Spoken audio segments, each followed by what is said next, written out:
Welcome to Sleeping Times. Have you ever complained about a delayed flight at Christmas? About traffic on the road to your family's house? Now imagine this. It's December 1340, and you need to travel 200 kilometers to spend Christmas with your family. There are no cars, no airplanes, no paved roads. There's just you, a tired horse, snow up to your knees, wolves howling in the forest, and the terrifying certainty that if you don't find shelter before nightfall, you might simply not wake up the next day. For most of human history, traveling in winter wasn't an inconvenience. It was literally risking your life, and yet millions did it. Why, and how did they survive?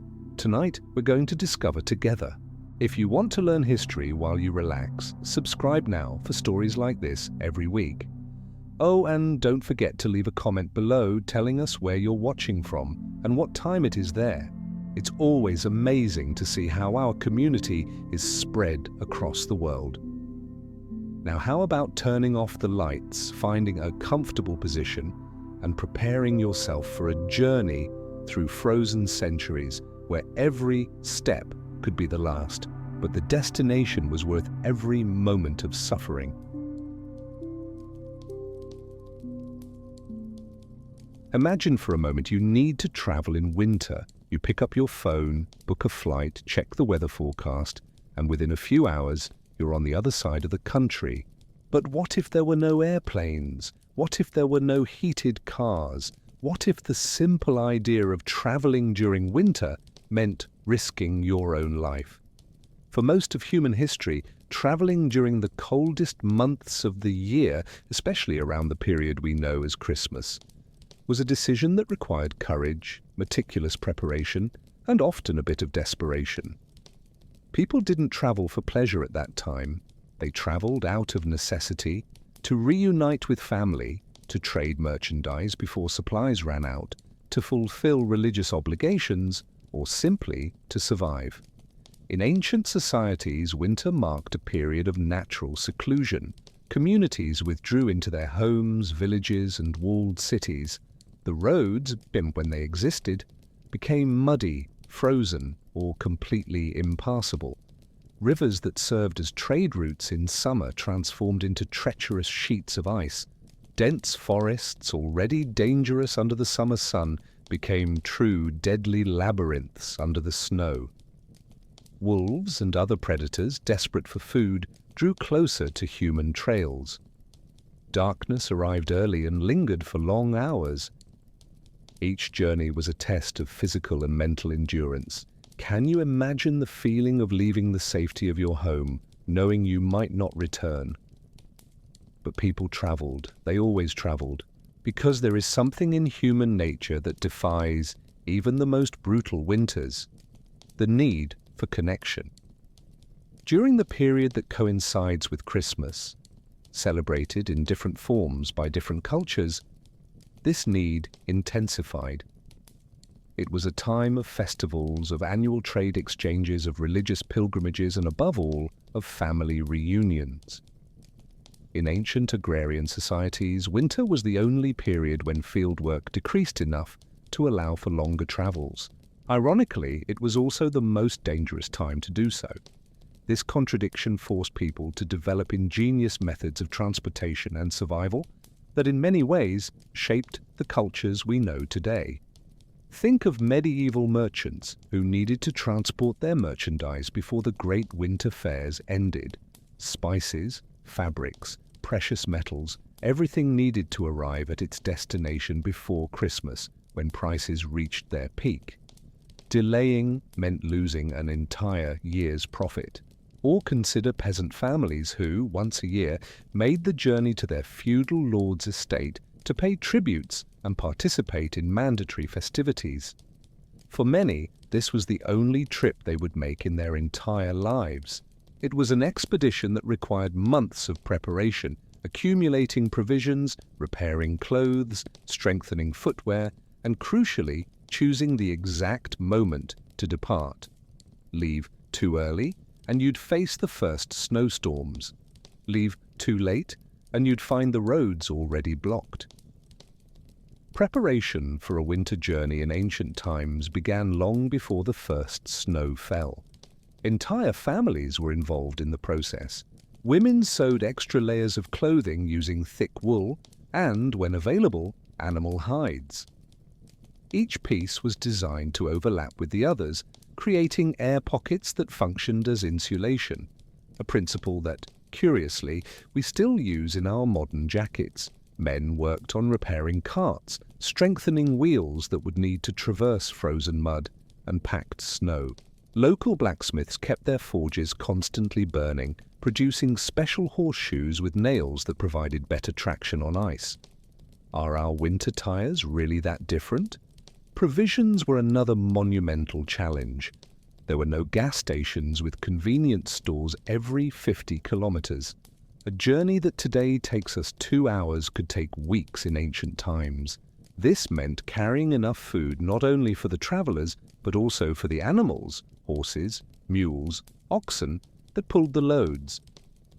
Dry grains, salted meat, aged cheeses, dense breads that didn't spoil easily, beer or wine, since water could be contaminated or frozen, everything had to be calculated with precision.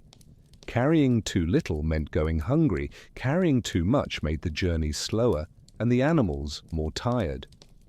It was a delicate balance that required experience and often a bit of luck.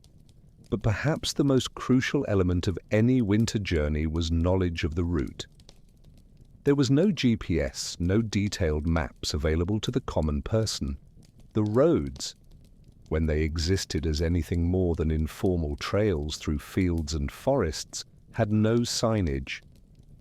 Travelers depended on natural landmarks, an old tree with a distinctive shape, a rock formation, the course of a stream.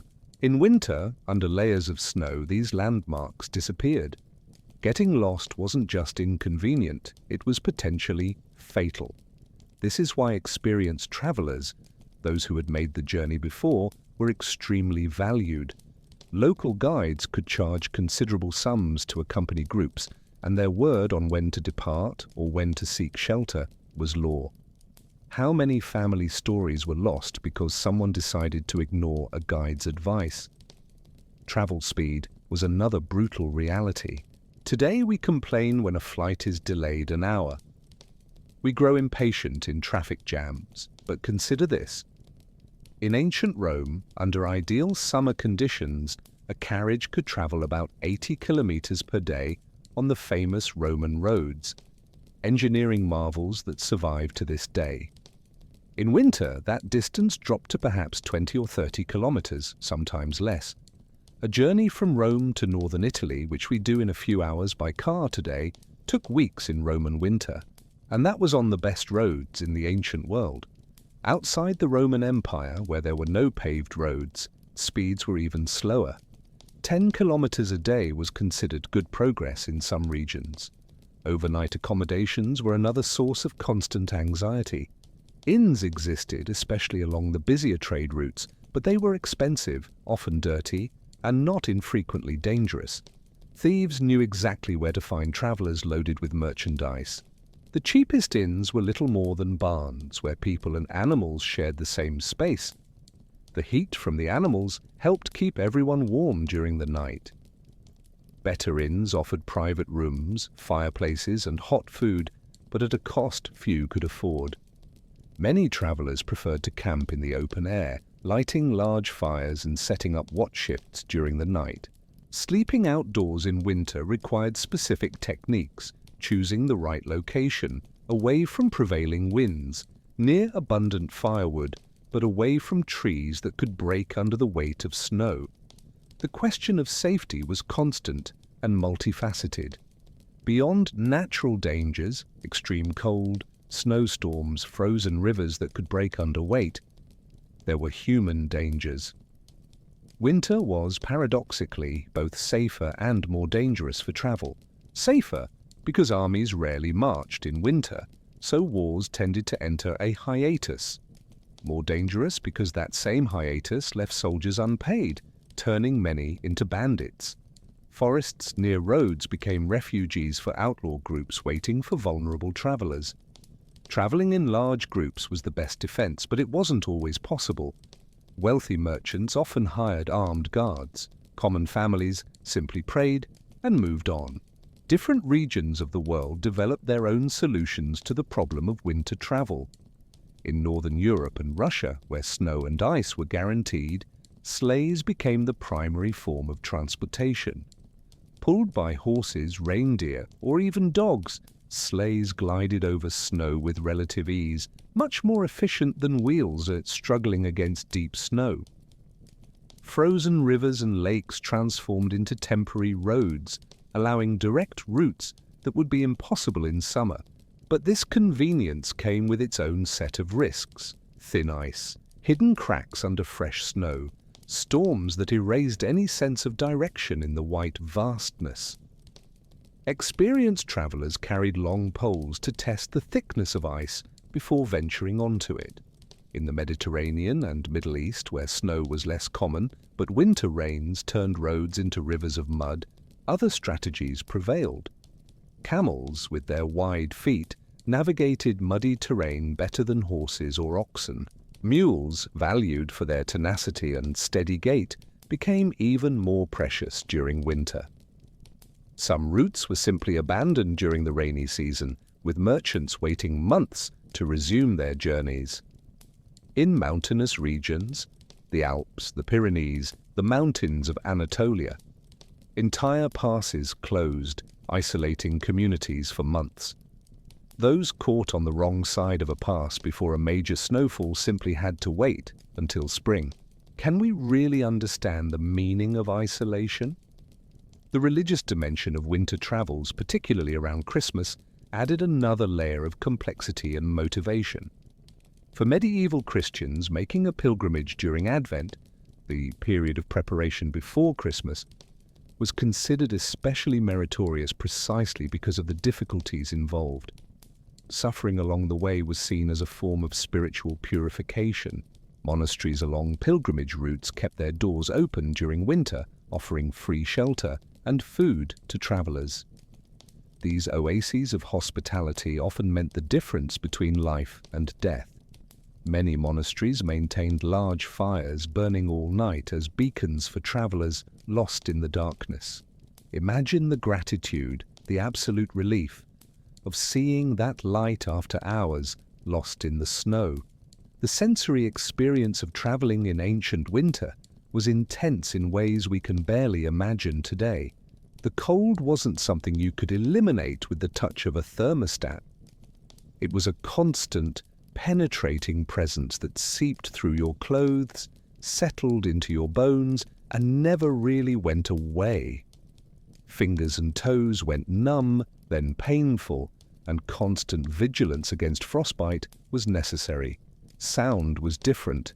The muffled silence of falling snow, the sharp crunch of packed snow under feet and hooves, the crack of branches breaking in the forest under the weight of snow, the smell of wood smoke from your own fires and distant ones, became a perfume of civilization, of safety, of shared humanity in a hostile world. And yet, despite everything, or perhaps because of everything, there were moments of transcendent beauty in these ancient journeys. Sunlight reflecting off untouched fields of snow. The Milky Way stretching across the clear winter night sky with a clarity that modern light pollution has made impossible for most of us. The moment of cresting the last hill and finally seeing, at last, smoke rising from the chimneys of your destination village. The anticipation of reunion, of hot food, of stories shared around the fire. These journeys weren't just about getting from point A to point B, they were rites of passage, tests of character, stories that would be told for generations. And when you finally arrived, cold, exhausted, perhaps injured, but alive, the celebration of Christmas had a meaning that went far beyond what we can imagine today when we fly comfortably across the country for a family dinner. Because you hadn't just crossed a distance, you had crossed a boundary between the possible and the impossible, and lived to tell the story. And as you warmed yourself by the fire, surrounded by those you loved, there was a silent question hanging in the air. Was it worth it? And perhaps, just perhaps, the answer was always yes. But how did people really prepare for these impossible journeys? And what survival secrets did they develop over the centuries?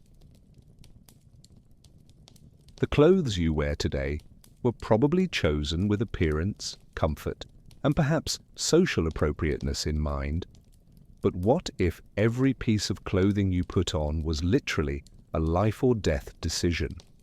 For winter travelers throughout history, clothing wasn't fashion, it was survival technology. And that technology was developed through centuries of trial and error, often at terrible human costs.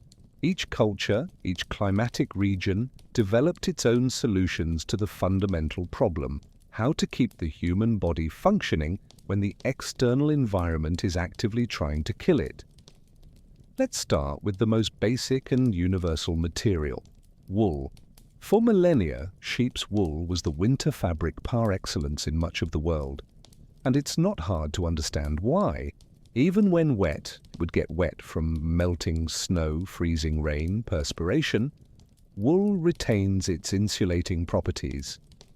The natural fibers create air pockets that trap body heat. The thicker and coarser the wool, the better. Medieval peasants wore wool tunics so dense they looked like textile armor. These garments were rarely washed, not from lack of hygiene, but because washing weakened the fibers. A good wool tunic could last decades, passed down from father to son. The smell? Well, when everyone smells of damp wool, oily sheep's wool, and wood smoke, nobody really notices. But wool alone wasn't enough for the most extreme climates. Enter linen, used as a base layer against the skin. It might seem counterintuitive to wear linen, which we associate with summer, in winter. But linen has one crucial property. It absorbs moisture from the body quickly and dries relatively fast. Layers: linen shirt, then wool tunic, then an outer cloak. That was the basic strategy. And over the cloak? Many were treated with animal fat, lanolin, or beeswax to make them partially waterproof. Imagine the smell, the sticky texture. Now imagine how grateful you'd be for that waterproof layer when the freezing rain started. Our modern Gore-Tex technology is just a more efficient version of what medieval shepherds already knew. You need to block water from outside while allowing moisture to escape from inside. The feet were, without exaggeration, the most critical part of all equipment. Healthy feet meant mobility, mobility meant survival. Frostbite started in the extremities, toes and fingers, and could progress to gangrene and amputation, or death by infection. Winter footwear was, therefore, the object of obsessive care. In most pre-industrial societies, leather boots were the standard, but not just any leather. Thick leather, preferably from cattle, tanned until nearly rigid, then softened with fats. Inside the boots, layers of wool or dry straw provided additional insulation.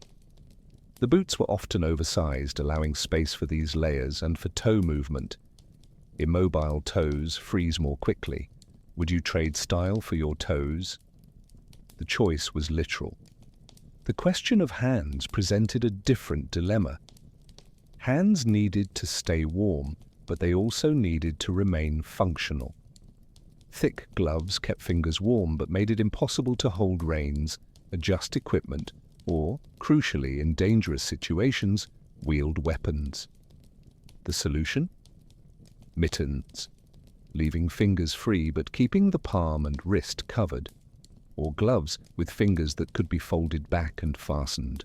Wealthy travelers could have both: thin leather gloves for dexterity inside, thick wool or fur mittens on top for maximum warmth. The poor simply tucked their hands into their sleeves, under their armpits, or against animal bodies when possible. And always, there was the risk. Hands too numb to react quickly were an invitation to disaster. Heads also required careful protection. Losing heat through your head is a myth. You lose heat uniformly from any exposed area, but the head and neck contain many blood vessels close to the surface, so protecting them provided disproportionate comfort. Hoods were essential, ideally large enough to completely cover the head and part of the face. In extremely cold regions, Scandinavia, Russia, Alpine mountains, travelers developed something we would today recognize as balaclavas, head coverings that left only the eyes exposed. These were often made of animal skin with the fur facing inward, creating a microclimate around the face.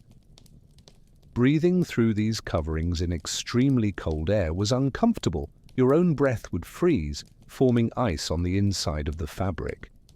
But it was better than frostbite on an exposed face. Animal furs represented the top of the food chain in winter clothing.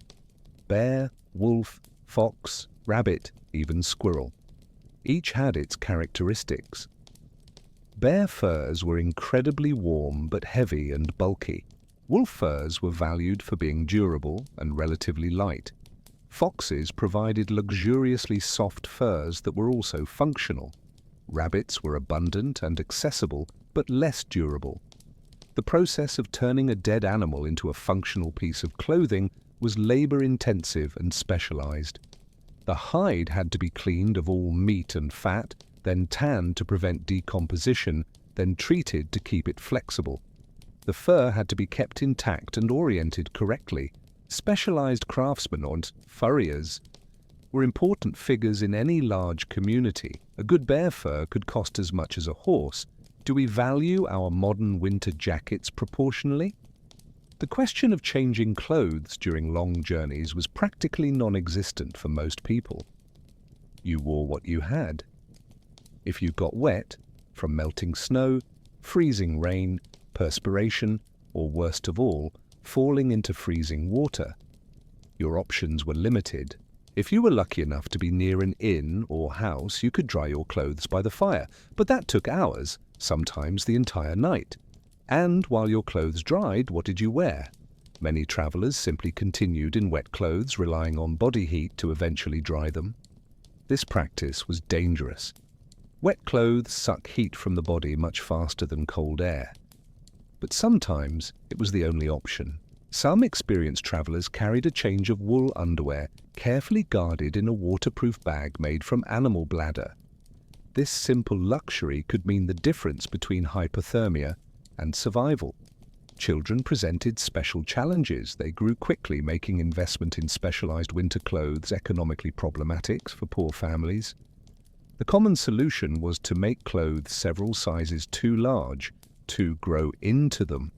Small children often traveled wrapped in multiple layers and carried on adult bodies. The adults' body heat helped keep them warm. Larger families passed winter clothes from older to younger siblings, constantly repairing and patching. It wasn't uncommon for a single piece of winter clothing to serve 3 or 4 generations of children, the repairs and patches becoming a family story sewn into fabric. The maintenance of winter clothing was a constant and crucial task. Seams needed to be checked and reinforced regularly. An open seam could allow cold air or snow to enter. Holes had to be patched immediately before they grew. Waterproofing treatments needed to be reapplied periodically. This was typically women's work done during long winter nights by candlelight or firelight. Women not only maintained existing clothes but constantly produced new pieces, spinning wool, weaving fabric, sewing, embroidering. A family well dressed for winter was direct testimony to the skill and diligence of its women. Today we buy a new jacket and discard the old one without thinking twice. But what if that jacket represented hundreds of hours of manual labor? How would that change our relationship with our clothes? Different social classes displayed their differences dramatically through winter clothing. Nobles and wealthy merchants flaunted cloaks lined with ermine, the white and black fur that became a symbol of royalty.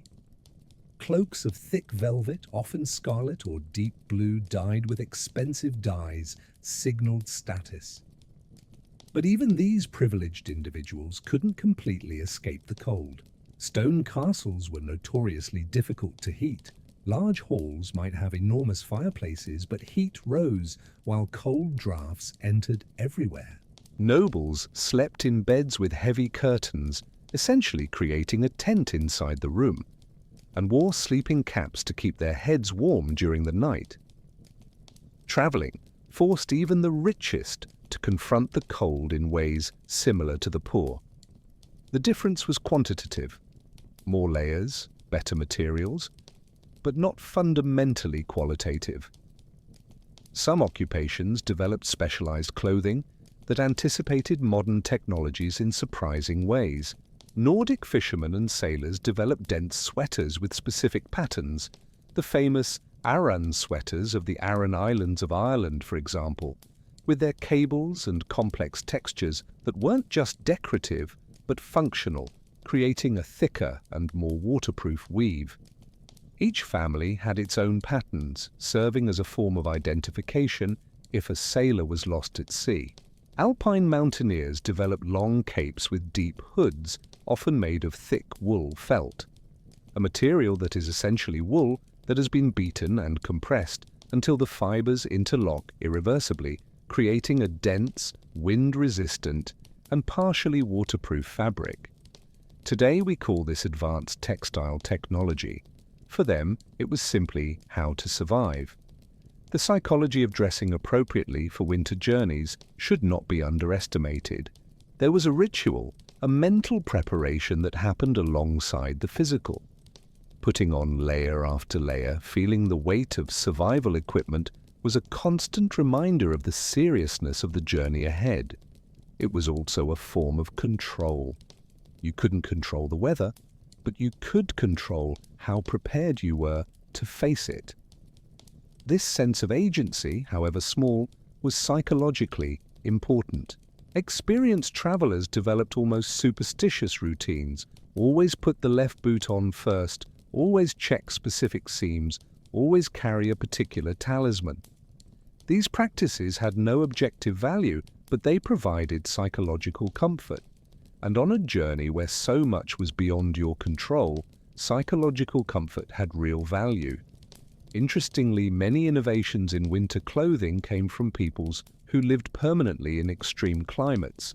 The Inuit peoples of the Arctic developed some of the most sophisticated cold-weather clothing technologies ever created.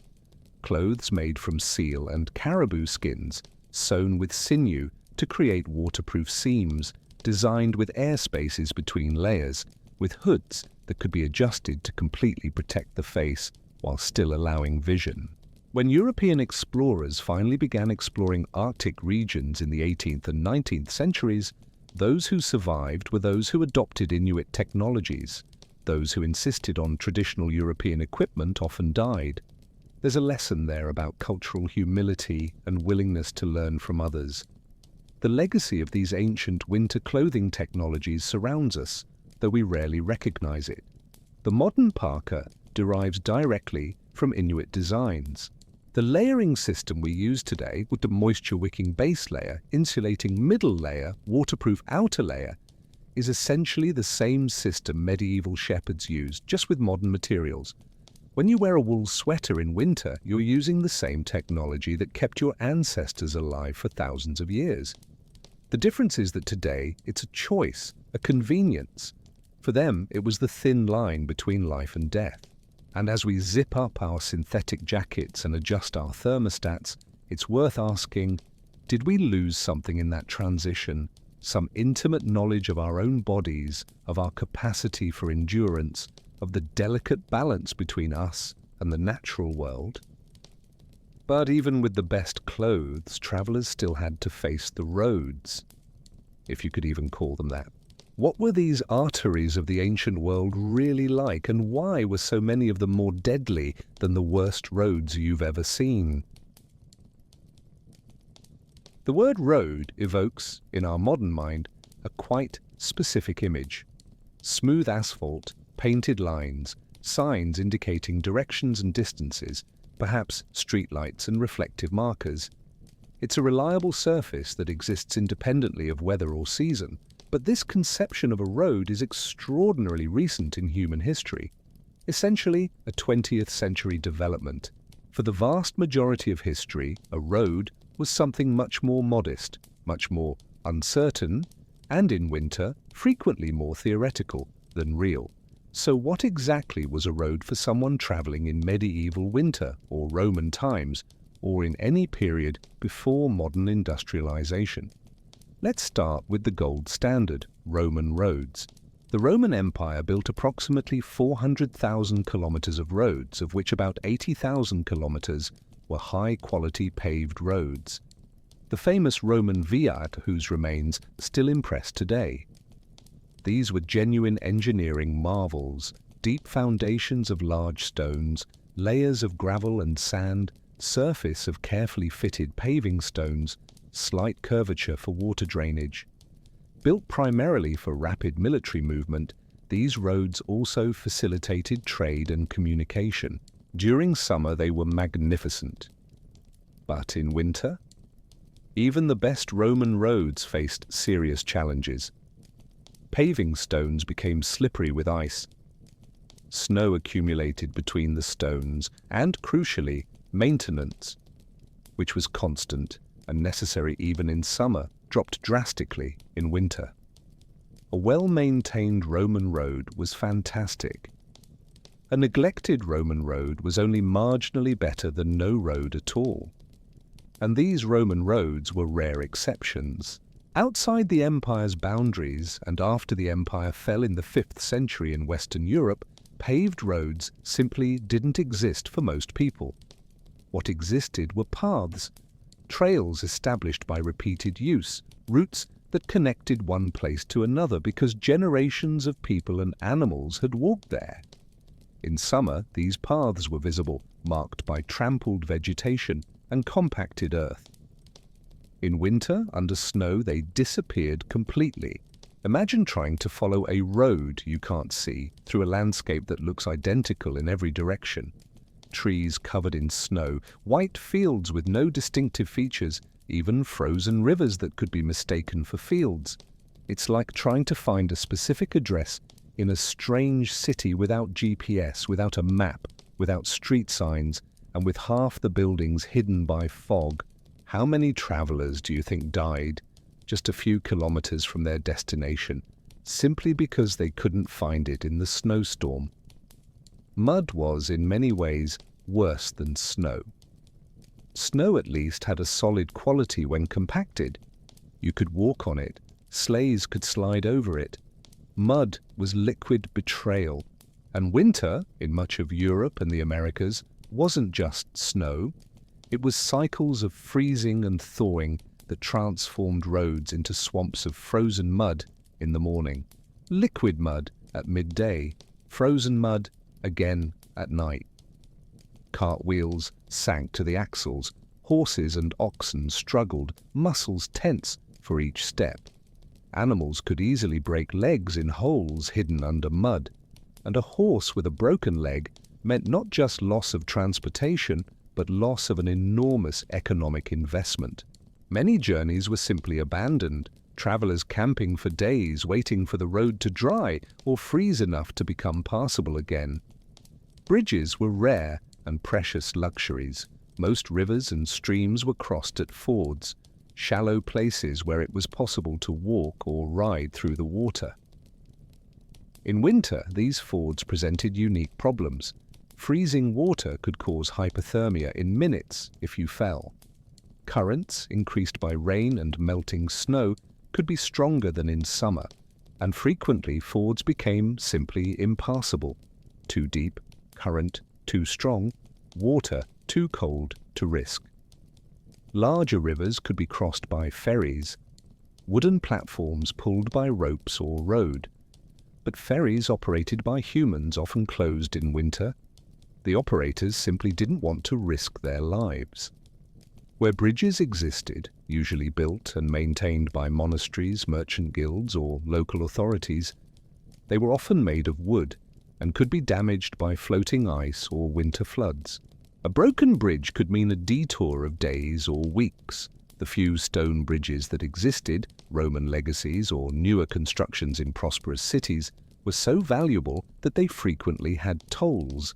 Guards stationed on the bridges collected fees from everyone who passed. For merchants carrying valuable merchandise, the cost was irritating but payable. For poor peasants, it could be prohibitive. This created a strange economy where the rich traveled in relative comfort, paying to use better routes, while the poor made enormous detours to avoid tolls, adding days to already dangerous journeys. Justice? Not particularly. But it was the system. And curiously, it's not so different from how tolls work on many highways today, except that today, the worst that happens if you can't pay the toll is an inconvenient detour, not death by exposure. Road markers were rudimentary at best. Along important routes, particularly pilgrimage routes, you could find stone or wooden crosses at intervals, serving both religious and practical purposes. They were landmarks that confirmed you were on the right path.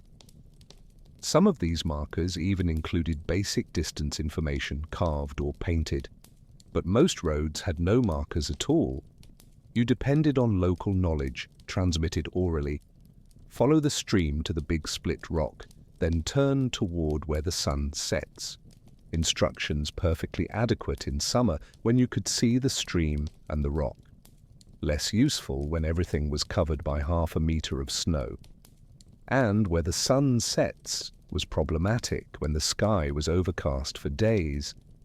Celestial navigation using stars was an essential skill, but it only worked on clear nights. Have you ever tried to find the North Star on a cloudy winter night? Road maintenance, or the lack of it, was a complex political and economic question. In the medieval feudal system, responsibility for maintaining local roads often fell on the peasants who lived along them, part of their labor obligations to the local lord. But in winter, when there was less agricultural work, that was also the time when peasants had fewer resources and energy for road maintenance. Moreover, repairing a road in winter was often pointless. Any repair would be destroyed by the next storm. So roads simply deteriorated over winter, each season leaving them worse than before, until it reached a point where calling that a road was generous. Unfilled holes became craters. Erosion created ruts. Fallen trees blocked passages. It was a cycle of decline that would only be partially reversed in spring. Direction signs practically didn't exist. This seems like a minor detail, but think about the implications. At an intersection of trails in a forest, both seeming equally well used, how did you know which to follow?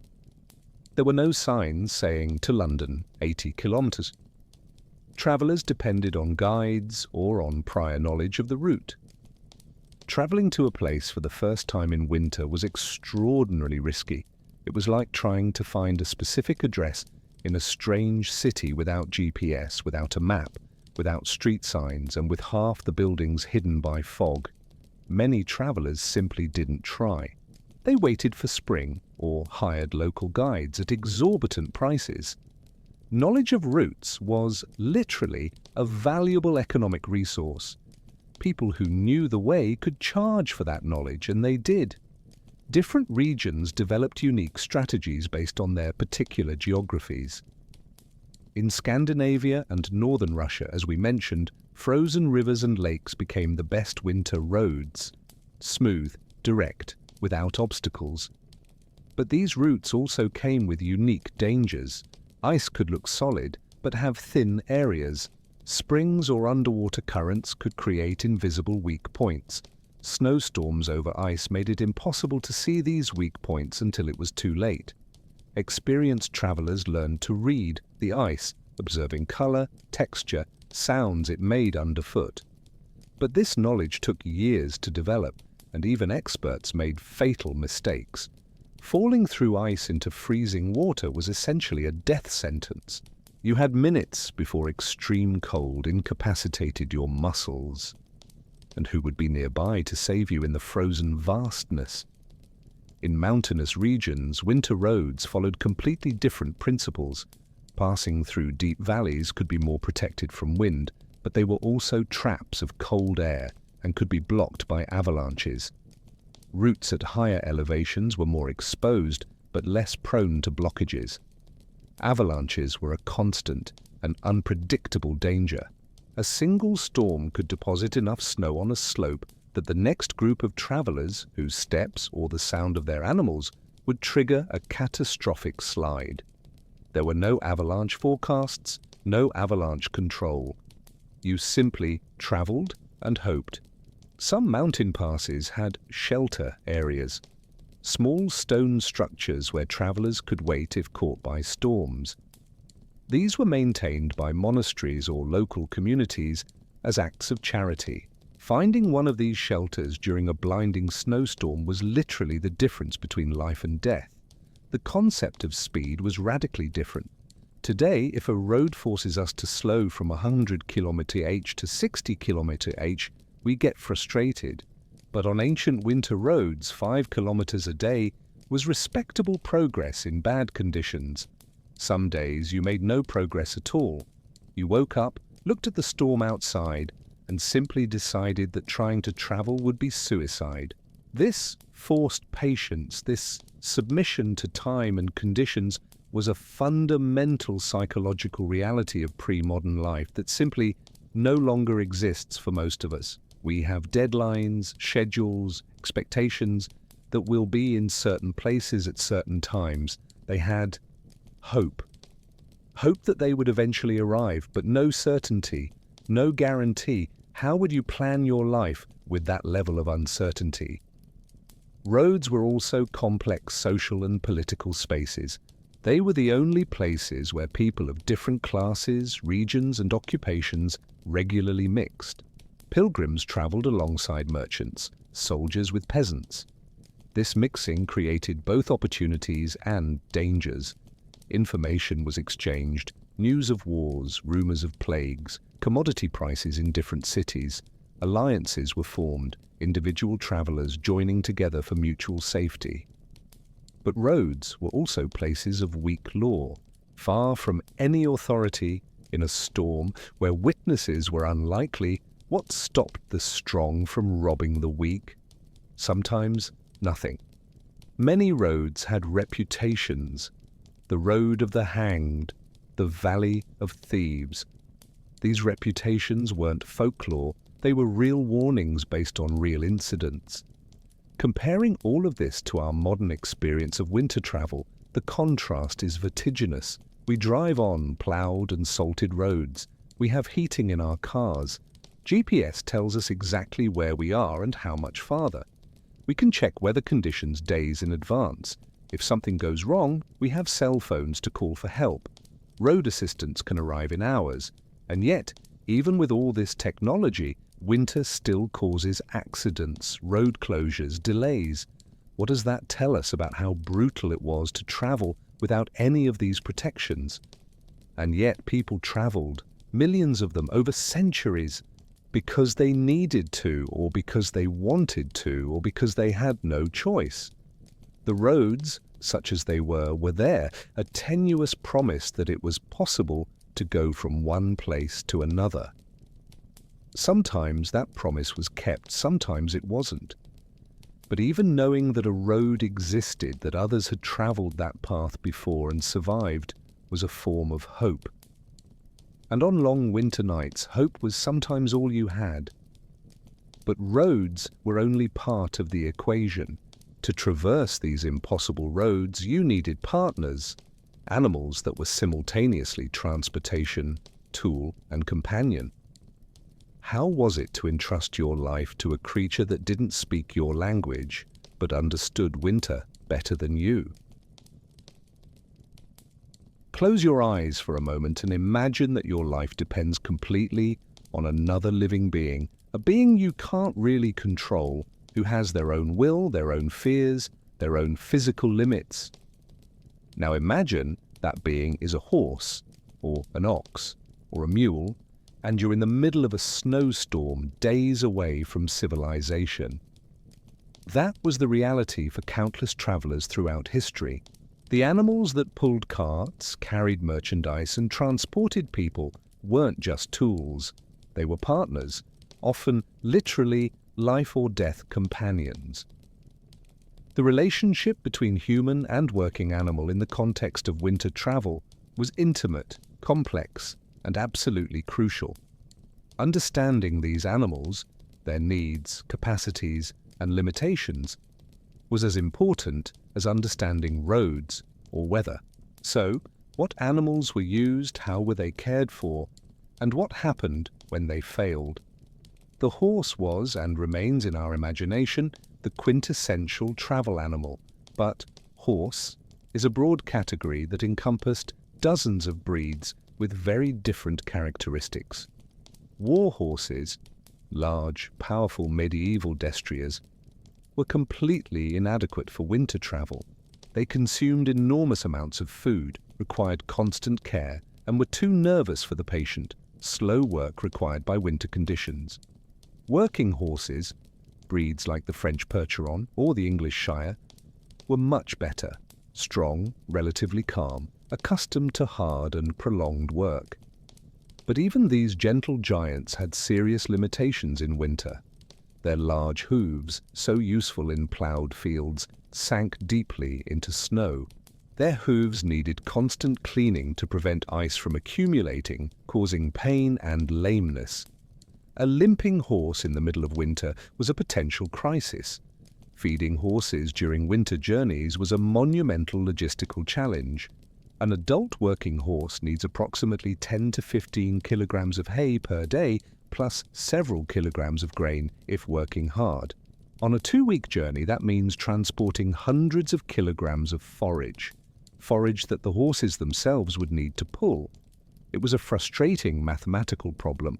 The more food you carried for the horses, the more weight they had to pull, requiring more food. The partial solution was to plan routes through places where forage could be bought or where there were pastures where horses could graze. But in winter, pastures were covered in snow and hay was scarce and expensive. Everyone needed it for their own animals.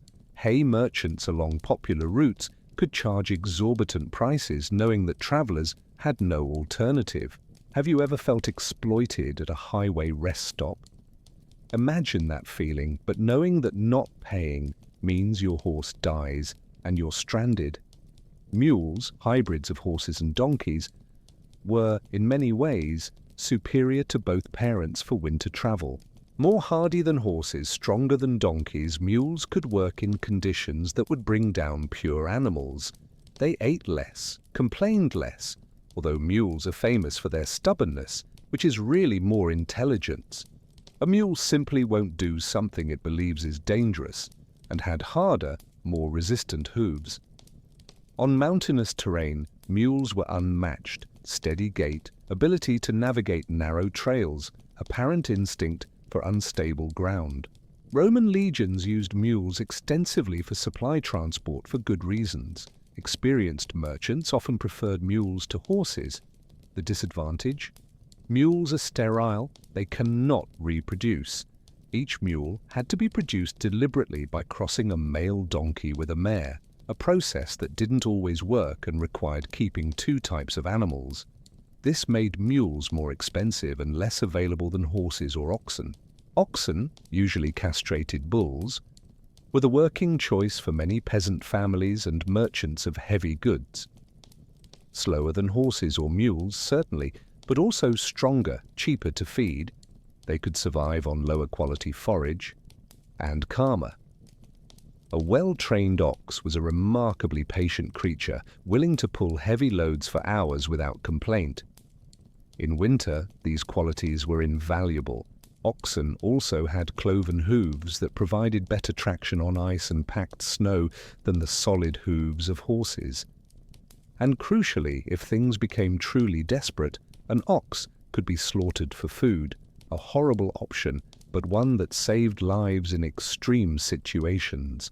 Can you imagine having to make that decision, killing the animal that has served you faithfully because the alternative is starvation? In regions of the far north, Scandinavia, Russia, parts of Siberia, reindeer were and remain the supreme winter working animals. Perfectly adapted to extreme cold, reindeer have hooves that expand and contract, providing excellent traction on snow and ice. Their hollow fur provides exceptional insulation.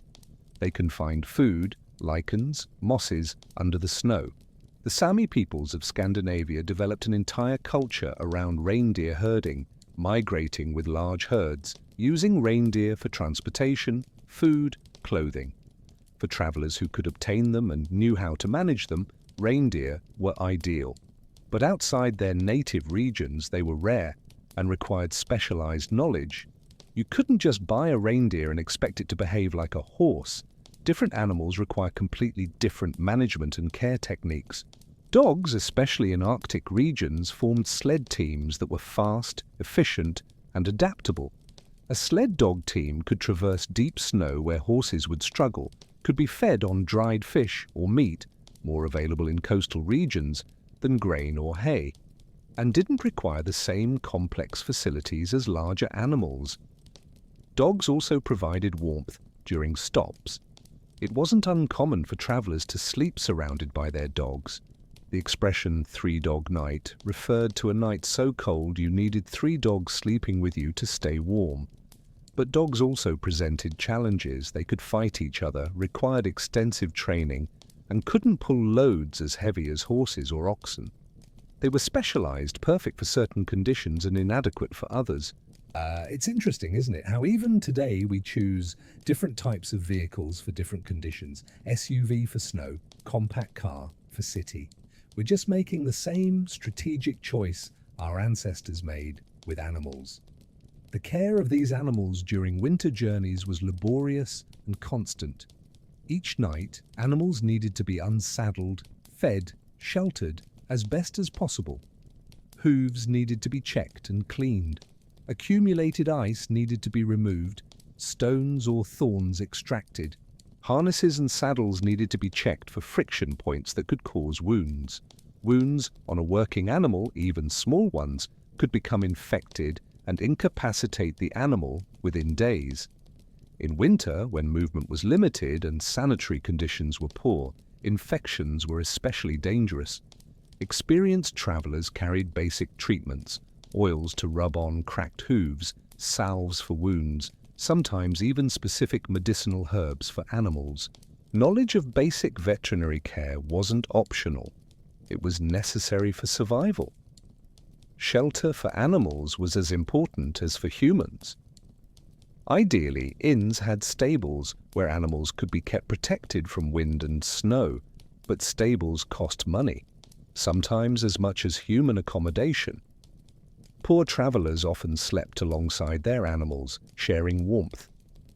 When no inn was available, creating improvised shelter for animals was crucial. Snow walls could block wind.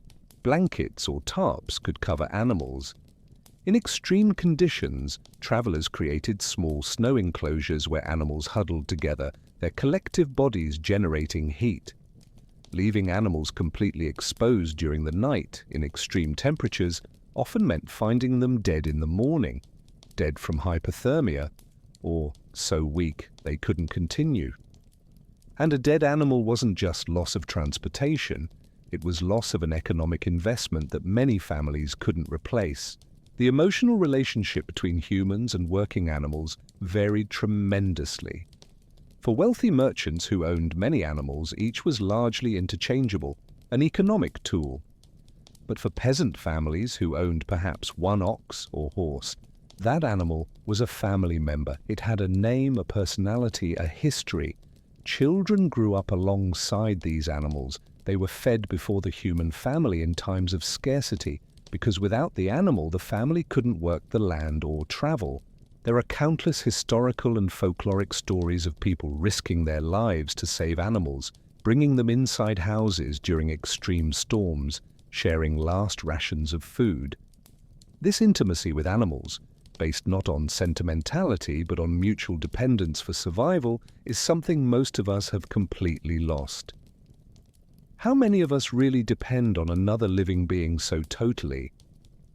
When animals failed, and they did fail, the consequences were immediate and severe. A horse breaking a leg, an ox collapsing from exhaustion, a mule lost in a storm. Any of these was a crisis. If you were traveling with multiple animals, you could redistribute loads, though that made all remaining animals more overburdened.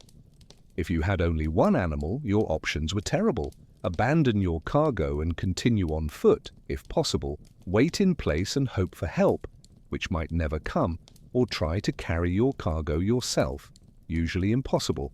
Stories of travelers dying alongside dead animals are common in historical records. The animal died first, from effort, from cold, from lack of food, and then without transportation, the human died too. A double grave in the snow, found weeks or months later when the thaw came. Different cultures developed unique relationships with their working animals, reflecting broader values. In Buddhist and Hindu societies, where animals were seen as having souls and as part of the cycle of reincarnation, the treatment of working animals was theoretically more humane, although economic necessity often triumphed over religious ideals. In medieval Christian societies, animals were seen as God's creations meant for human service, but also deserving of fair treatment. St. Francis of Assisi is famous for his sermons on kindness to animals. In practice, everywhere, treatment varied enormously based on individual personality, economic circumstances, and local traditions. But there is a remarkable pattern. Societies that depended most on animals tended to treat them better, simply because well-treated animals worked better and lived longer. Cruelty was not only immoral, but economically stupid. The training of animals for winter travel was specialized and began early. Young horses, oxen, or mules needed to be gradually acclimated to cold, to snow, to ice. They needed to learn to trust their human handlers, even in frightening conditions. Strong winds, slippery surfaces, strange objects appearing suddenly from the snow. A well-trained animal would remain calm during a storm, would follow commands even when tired and scared, and would not panic on ice bridges or narrow passages. Experienced trainers were valuable, and a well-trained animal commanded much higher prices than an untrained one. Are you seeing a pattern here? Specialized knowledge, specialized skills. These were valuable currencies in the pre-modern world, just as they are today. The difference is that today specialized knowledge can often be learned from books or online. Back then, it was transmitted personally, master to apprentice, over years. There is something profoundly moving in the image of a human and an animal facing brutal winter together. Neither could survive alone. The human didn't have the strength to pull heavy loads or the speed to traverse great distances quickly. The animal didn't have the intelligence to plan routes, find or create shelter, or predict dangers. Together, combining animal strength and human intelligence, the impossible became possible. There was honesty in that partnership, clarity about what each part contributed. In our modern world, our beasts of burden are machines. Cars, trucks, airplanes. They are more powerful, faster, more reliable, but they don't look back at us with eyes we recognize. They don't have their own will, can't choose to continue when mechanically they should stop, driven by nothing beyond logic. We gained efficiency, but we lost what? Partnership, humility, the visceral understanding that we're not alone, that survival is always a collective effort involving more than just humans. But humans and animals together still needed shelter, rest, moments of safety between stretches of danger. Where did they find these moments, and what was the hospitality industry, if we can call it that, like in a world where the next warm bed could be days away? You've probably experienced that feeling, driving for hours on an unfamiliar road, tired, hungry, desperately searching for a hotel, a restaurant, any sign of civilization. Now multiply that feeling by 100. Imagine you've been traveling for days, not hours, that the cold has penetrated so deeply into your bones that you've forgotten what it feels like to be truly warm, that your feet have been wet for so long that you no longer feel your toes. That darkness is falling, and with it comes even more brutal temperatures, and then, through the falling snow, you see it, smoke rising from a chimney, faint yellow light emanating from small windows, an inn, shelter, salvation. That moment, that deep and primitive relief, was a defining experience for winter travelers throughout history. But what exactly were these inns? How did they work? And what happened when you couldn't find one? Inns varied as dramatically as the societies that produced them.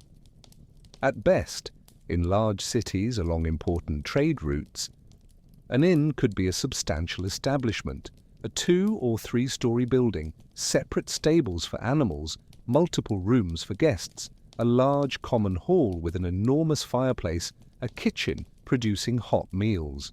These were serious businesses often operated by families for generations with reputations to maintain. Wealthy merchants knew the names of specific inns in specific cities and planned routes around them. We stayed at the Golden Lion in Milan wasn't a random name. It was a guarantee of quality, a recommendation.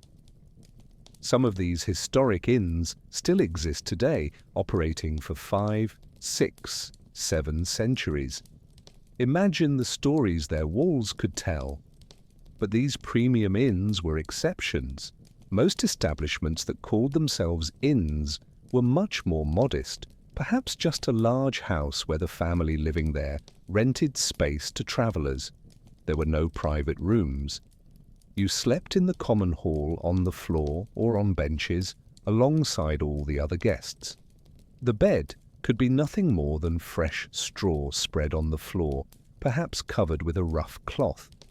You brought your own blanket or slept in your cloak. Heat came from a central fireplace, and positions close to the fire were contested, arriving early or paying extra. Privacy was a non-existent concept. You slept surrounded by strangers, hearing snores, coughs, nighttime movements. And yet, after days on the frozen road, this seemed absolute luxury. A roof over your head, walls blocking the wind, heat. Have you ever been so tired that you slept deeply on an airplane's uncomfortable seat? Now imagine that level of exhaustion, but knowing that without this uncomfortable place to sleep, you could literally die during the night. Food at inns was another crucial aspect of the experience. After days of eating cold provisions, hard bread, salted meat, cheese, a hot meal was more than nutrition. It was psychological comfort. It was proof that you were still in the civilized world. What exactly you ate depended on region, season, and how much you could pay. Stews were common. Meat or fish, cooked with vegetables, grains, sometimes legumes, seasoned with herbs and salt. The stew simmered continuously in large pots over the fire, ingredients being added as available. Fresh bread. What a luxury, to dip in the stew. Beer or wine were almost always included. Water was frequently unsafe to drink, and people knew this empirically even without understanding microbiology. Weak beer was drunk by everyone, including children, because the brewing process made it safe. Can you imagine explaining to your modern boss that you need to drink beer at work for health reasons? The cost of inns varied enormously but was always significant for ordinary people. A night in a modest inn could cost as much as a worker earned in 1 or 2 days of work. Better inns cost much more. This means that for poor peasants, inns were often inaccessible. They depended on other forms of shelter. Monasteries and convents maintained traditions of hospitality, offering free shelter to pilgrims and needy travelers, though with expectation of appropriate behavior and participation in prayers. Some communities maintained basic public shelters on important routes, funded by charity or feudal obligation. And there was always the option of asking for shelter at farms or individual houses, a request that was rarely refused in cultures where hospitality was seen as a moral and religious obligation. Refusing shelter to a traveler in danger could mean their death, and many religious beliefs treated this as serious sin.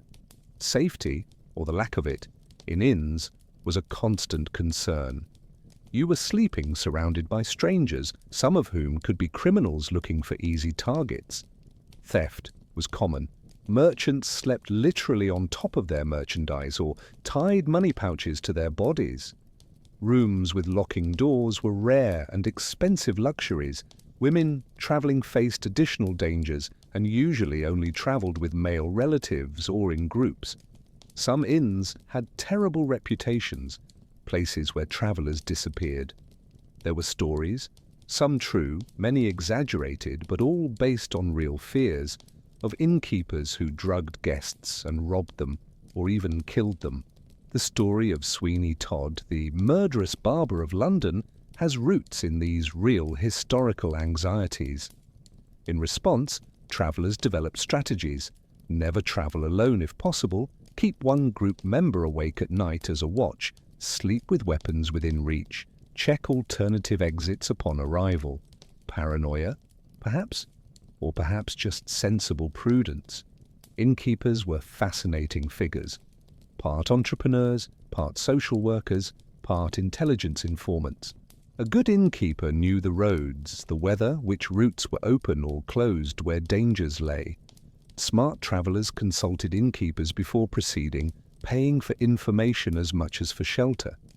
Innkeepers also functioned as unofficial information centres, gathering news, rumours, gossip from all the travellers passing through and redistributing to others. In an era before newspapers or the internet, inns were social networks, places where information flowed. Some innkeepers maintained alliances with local authorities, informing on suspicious foreigners or known criminals. Others were themselves of questionable reliability, perhaps linked to highway robbery gangs.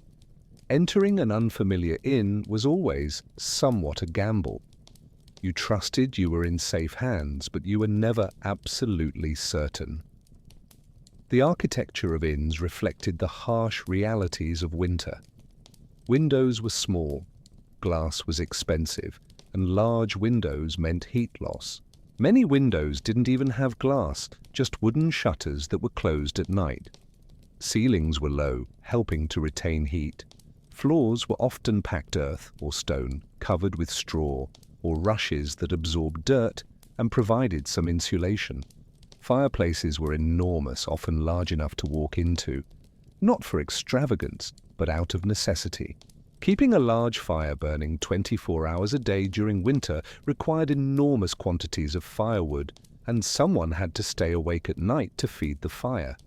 In larger inns, there was an employee whose only function was to maintain the fireplaces.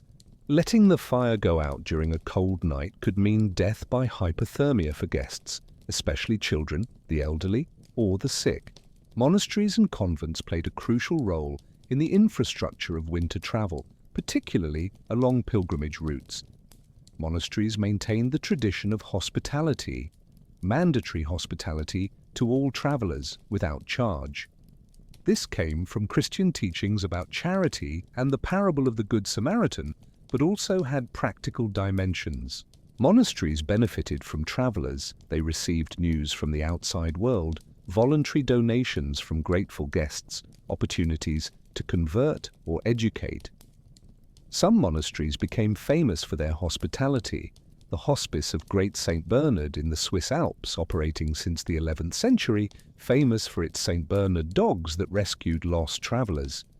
Monks there maintained beacon fires during winter nights and sent patrols to search for travelers in distress. How many lives were saved by these dedicated monks? Thousands, certainly. And they did this not for profit, but for faith. There is something noble in that which transcends religious divisions. But what when there was no inn, no monastery, no hospitable house? When you were truly alone in nature, night falling, temperature plummeting? Then you depended on survival skills that were common knowledge for experienced travelers, but which most of us today don't have. First, find or create shelter from the wind. A protected slope, a dense cluster of trees, even a large rock. Anything that blocked the wind, which is the main culprit in removing body heat. Second, fire. You carried fire-making tools, flint, steel striker, tinder, carefully protected from moisture.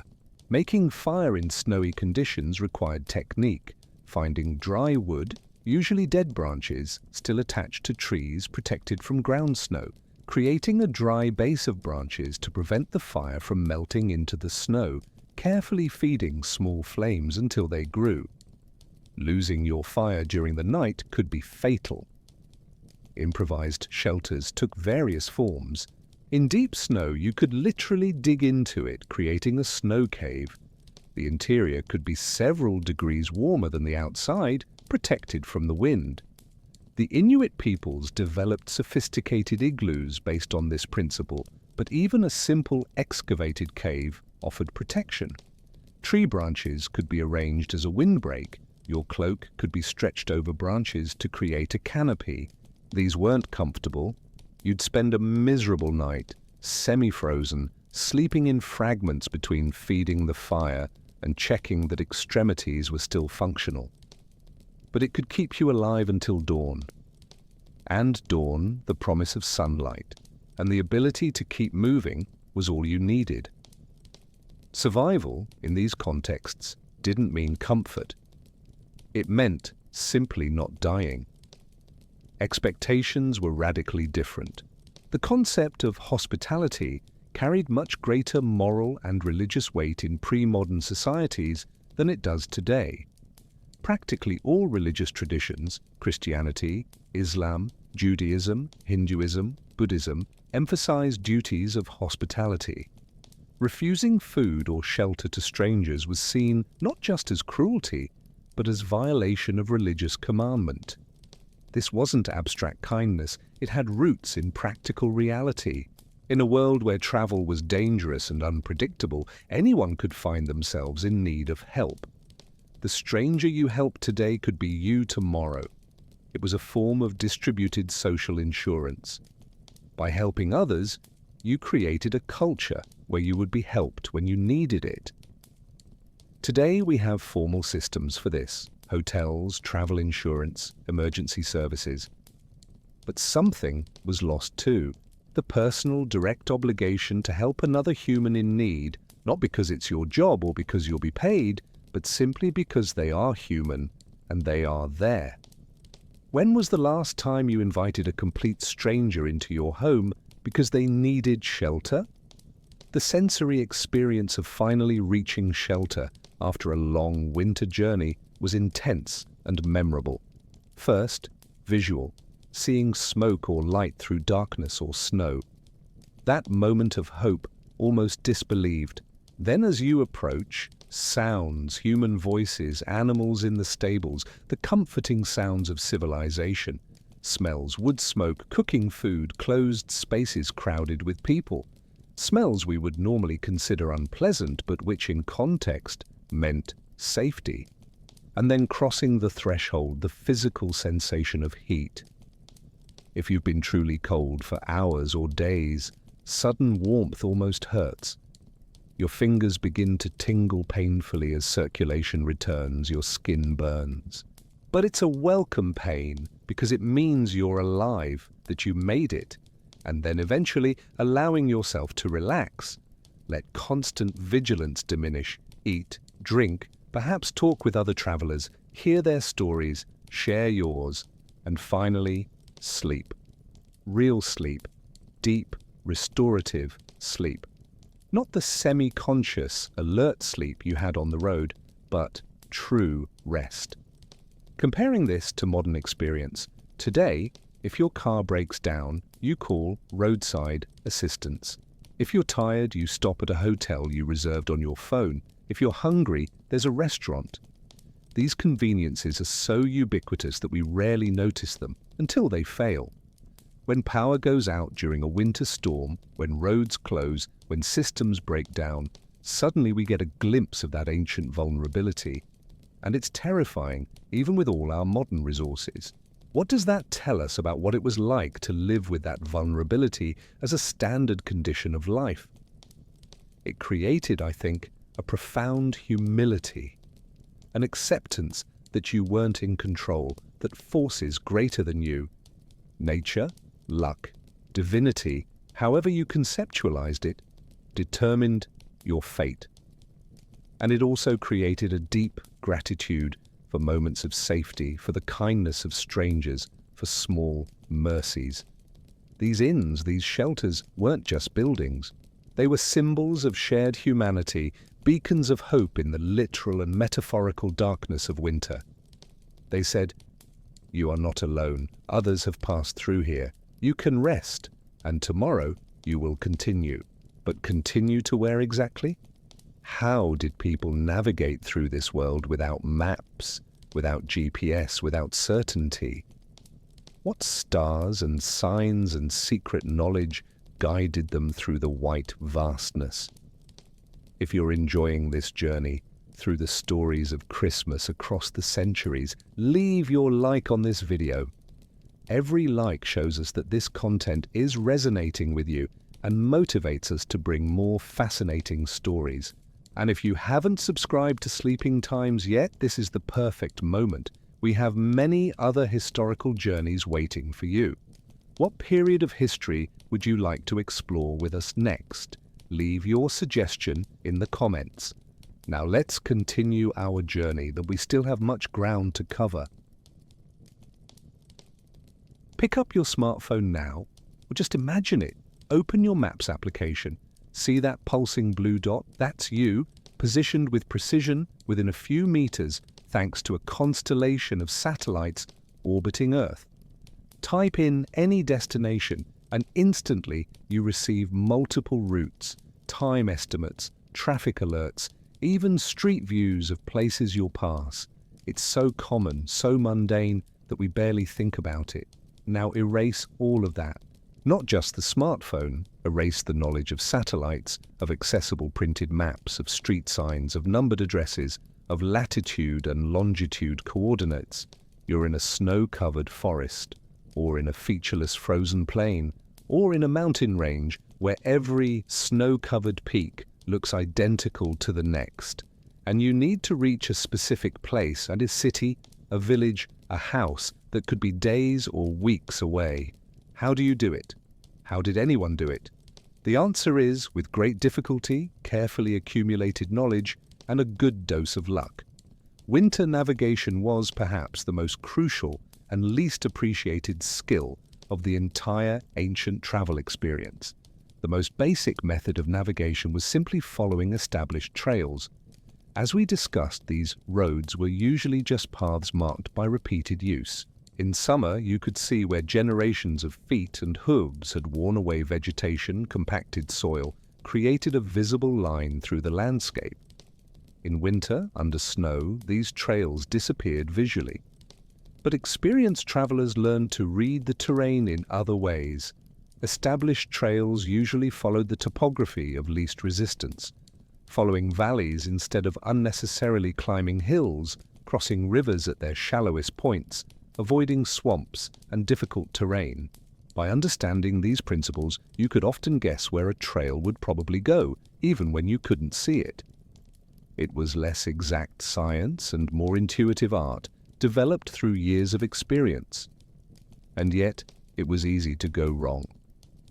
A wrong choice at an invisible fork could add days to your journey or lead you to completely unknown territory.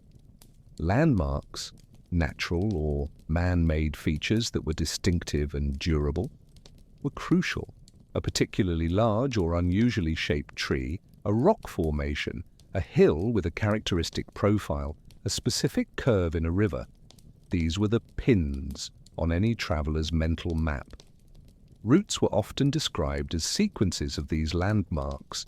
Follow the stream to the split rock, then turn toward the rising sun until you reach the hill of 3 oaks. Then These instructions were transmitted orally, memorized, passed along. But in winter, many landmarks became ambiguous or invisible. That distinctive split rock could be completely covered by snow. The Three Oaks could look like just 3 mounds of snow. Frozen and snow-covered rivers became indistinguishable from fields. The landscape wasn't just physically more difficult to navigate, it was cognitively harder to interpret. Have you ever tried to find your car in a snow-covered parking lot where all the rows looked the same? Now imagine that, but the parking lot is hundreds of square kilometers and your car is an entire village. Celestial navigation using sun, moon, and stars was an essential skill. During the day, the sun provided basic orientation. It rises in the east, sets in the west. At noon, it's in the south, in the northern hemisphere. But winter days were short, and the sun was frequently hidden by clouds for days on end. At night, in clear skies, the stars were more reliable. The North Star, Polaris, was particularly valuable. Once you learned to find it using the Big Dipper constellation, you had a constant northern reference. Other constellations could help mark the passage of time and determine direction in different seasons. But here's the problem. You need clear skies, and many of the worst winter conditions, snowstorms, heavy low clouds, fog, completely blocked the sky. You could go days or even weeks without seeing stars or sun clearly. During these periods, you were essentially directionally blind, forced to stay put or risk wandering in circles. There are modern scientific experiments showing that humans without natural reference points naturally walk in circles without realizing it. Our internal sense of straight line is surprisingly poor. Wind could serve as a guide, but it was a treacherous one. In many regions, prevailing winds came from specific directions in different seasons. Travelers who knew local patterns could use wind as rough directional guidance. Winter wind here usually comes from the north, so if I keep the wind on my left, I'm traveling east. But winds changed, especially in mountainous terrain where topography created local wind patterns that didn't follow regional prevailing directions. Relying too heavily on wind could lead you seriously off course. It was more a confirmation of other methods than a primary method by itself. Snow characteristics also provided clues. Snow tends to accumulate more on the protected sides of trees and rocks, creating patterns that could indicate the direction of prevailing wind. Again, useful as corroborating information, but not reliable enough alone. Local guides were therefore incredibly valuable, people who had made specific journeys many times, who knew every landmark, every potential pitfall, every seasonal variation. In mountainous regions, specialized guides made their living conducting travelers through dangerous passages. Some were based at monasteries, combining spiritual service with practical knowledge. Others were independent entrepreneurs, charging fees based on the difficulty and danger of the route. The best guides were famous, their reputations spreading across entire regions. A guide recognized as competent could charge extraordinary sums, and it was worth every penny, because a guide didn't just know the way, he knew when not to travel, when a storm was approaching, when snow was unstable for avalanche, when ice was too thin. That judgment based on experience simply couldn't be replicated by amateurs. Of course, there were also incompetent or dishonest guides who exaggerated their abilities, deliberately led travelers into dangerous areas to rob them, or simply didn't know what they claimed to know. Choosing a guide was, again, a game of trust, based on reputation and recommendation. Maps existed, but not in the form we know. For the vast majority of people throughout history, maps were simply inaccessible. They were rare, expensive, often inaccurate, and required literacy to use them, something most people didn't have. Medieval maps were often more symbolic than geographic. Mappe Mundi, showing Jerusalem at the center of the world, decorated with mythical creatures, useful for theological contemplation, but not for practical navigation. Port-to-land charts, maritime maps showing coasts and ports, were more practical, but were jealously guarded property of ship captains and merchant guilds. For land travel, some merchants and officials owned itineraries, written lists of places in order along a route, sometimes with distances noted, but without spatial representation. From Rome to Florence, first Orta, 30 miles, then Narni, 15 miles, then useful if you knew where each place was, but it didn't help you find them initially. Most people navigated entirely from memory or with oral guidance from others. Animals, curiously, were sometimes better navigators than humans. Horses and mules that had traveled a particular route several times could often find it again, even when humans were disoriented. There are countless stories, some certainly exaggerated but based on truth, of travelers lost in snowstorms simply giving horses free rein and being led to safety. Animals navigate partly through senses that humans don't possess or are underdeveloped. Earth's magnetic field, smells carried on air from great distances, possibly even superior visual memory for landscapes. Dogs were known to be able to return home through unknown territories. Carrier pigeons, of course, were famous for this. There was humility in recognizing that your horse could know the way better than you, and practical wisdom in trusting it. How many times today do we ignore instincts, our own or others, in favor of technology that isn't always right? Getting lost was an ever-present risk, and the consequences could be deadly quickly. Once disoriented, especially in bad weather, a spiral of panic and error began. Lost humans tend to walk in circles, as we mentioned. They also tend to make progressively worse decisions as hypothermia or exhaustion affects judgment. There is a documented phenomenon called snow madness or paradoxical undressing, where severely hypothermic people start removing clothes, feeling inexplicably warm, a sign that the brain is failing. Lost travelers could pass very close to safety without realizing it, or could wander away from it thinking they were going in the right direction. The sensible protocol when lost was to stop, create shelter, make fire if possible, and wait. For better conditions, for rescue, for mental clarity. But that protocol required tremendous discipline when every instinct screamed to keep moving, to do something. How many died just steps from salvation simply because they couldn't stop? Search and rescue techniques were rudimentary, but existed. When travelers didn't arrive when expected, local communities sometimes organized search parties, especially if the missing travelers were important or if there was hope of reward. These search parties followed the most likely routes, calling out, searching for signs, footprints, if snow hadn't covered them, abandoned objects, remains of fires, marks on trees. In some regions, formalized systems developed. The St. Bernard dogs of the Alpine monastery, for example, were specifically trained to find and assist lost travelers, using their superior sense of smell and ability to traverse deep snow.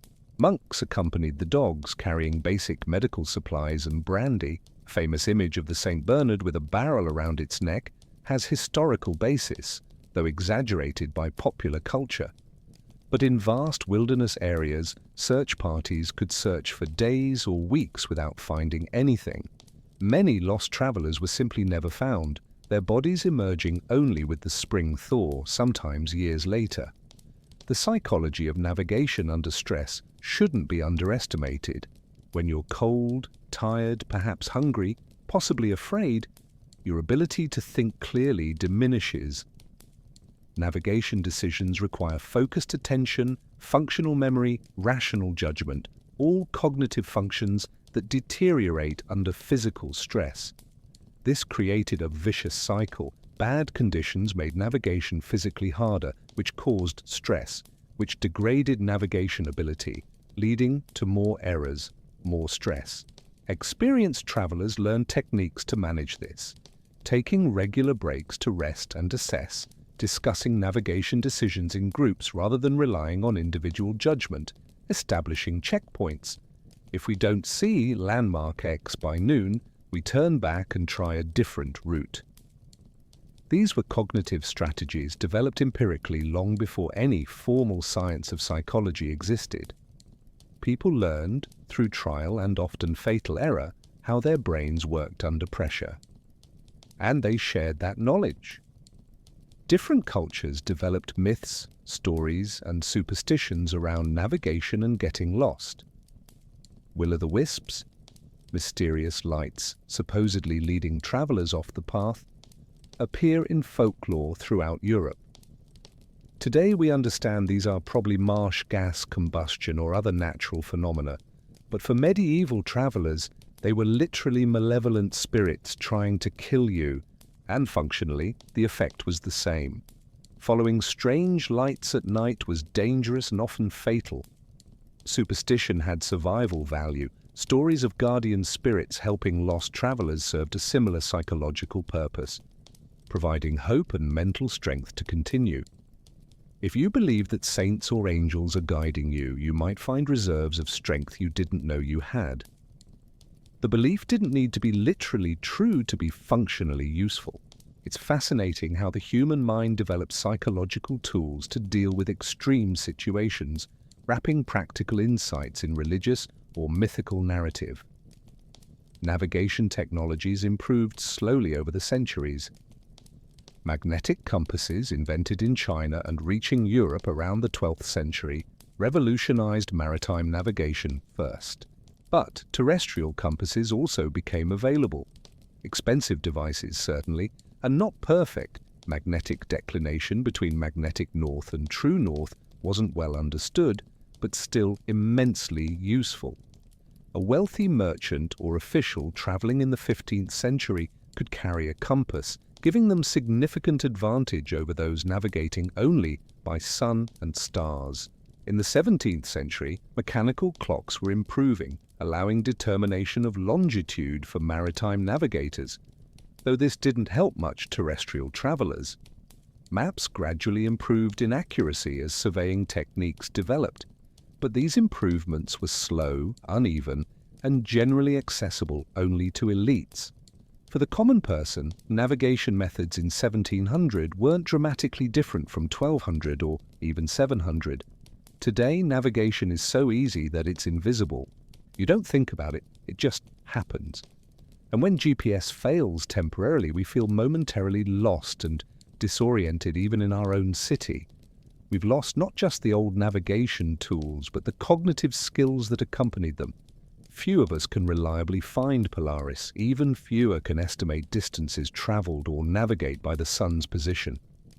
These were universal skills once, as basic as reading is for us. We gained incredible convenience, certainly, but we lost intimate knowledge of our physical environment, of our place in space, of how to read the land and sky. Those were skills that kept people alive. Are they worth the trade? Pragmatically, yes. Few die of exposure today because GPS failed, but there's something melancholically human about those lost skills, about the idea of humans relying only on observation, memory, and stars to find their way through a vast and often hostile world. And perhaps, on long winter nights when stars shine more clearly, it's still worth looking up, finding that constant star in the north, and remembering that our ancestors trusted their lives to it. Connection with sky, with earth, with patterns larger than ourselves. And while travelers navigated through the frozen landscape, guided by stars and hope, they also needed to manage something equally crucial: time. How did you know what time it was, what day it was, when to meet with others, or how much time remained before darkness fell? How did you measure your days when each one could be your last? Look at your wrist, at your phone, at any wall around you. The chances are you're within a few centimeters of at least one device that tells you the exact time, not just hour and minute, but second. You know exactly what day it is, what date, what month. You have alarms set, calendars synced, automatic reminders. Time is quantified, segmented, controlled. Now imagine traveling for weeks without any of these tools.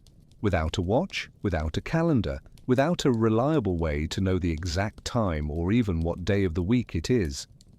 For winter travelers through most of history, time was measured not in precise hours, but in approximations based on natural phenomena. And in winter, when days were short and often cloudy, even those approximations became uncertain. How did this affect travel? How did you plan, coordinate, survive without the temporal structure we consider absolutely fundamental? The basic unit of time for travelers was the day, specifically the period of usable daylight. In winter, in Northern Europe or Northern North America, this could be absurdly short. In December, at latitudes like London or Seattle, you have perhaps 8 hours of daylight. Further north, Scandinavia, Scotland, northern Russia, even less. Above the Arctic Circle, there are periods of near total darkness. This meant that the window for safe travel was drastically compressed.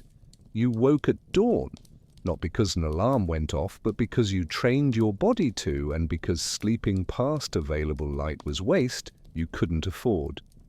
You ate quickly, prepared animals and equipment, and departed as soon as there was enough light to see the path.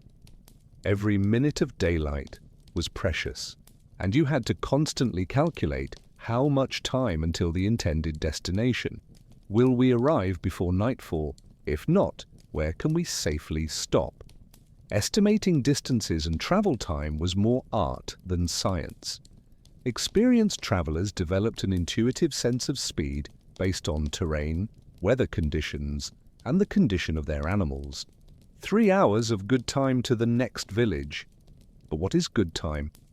If heavy snow started, doubling the time, and hours were imprecise without clocks. The sun's position provided rough indication.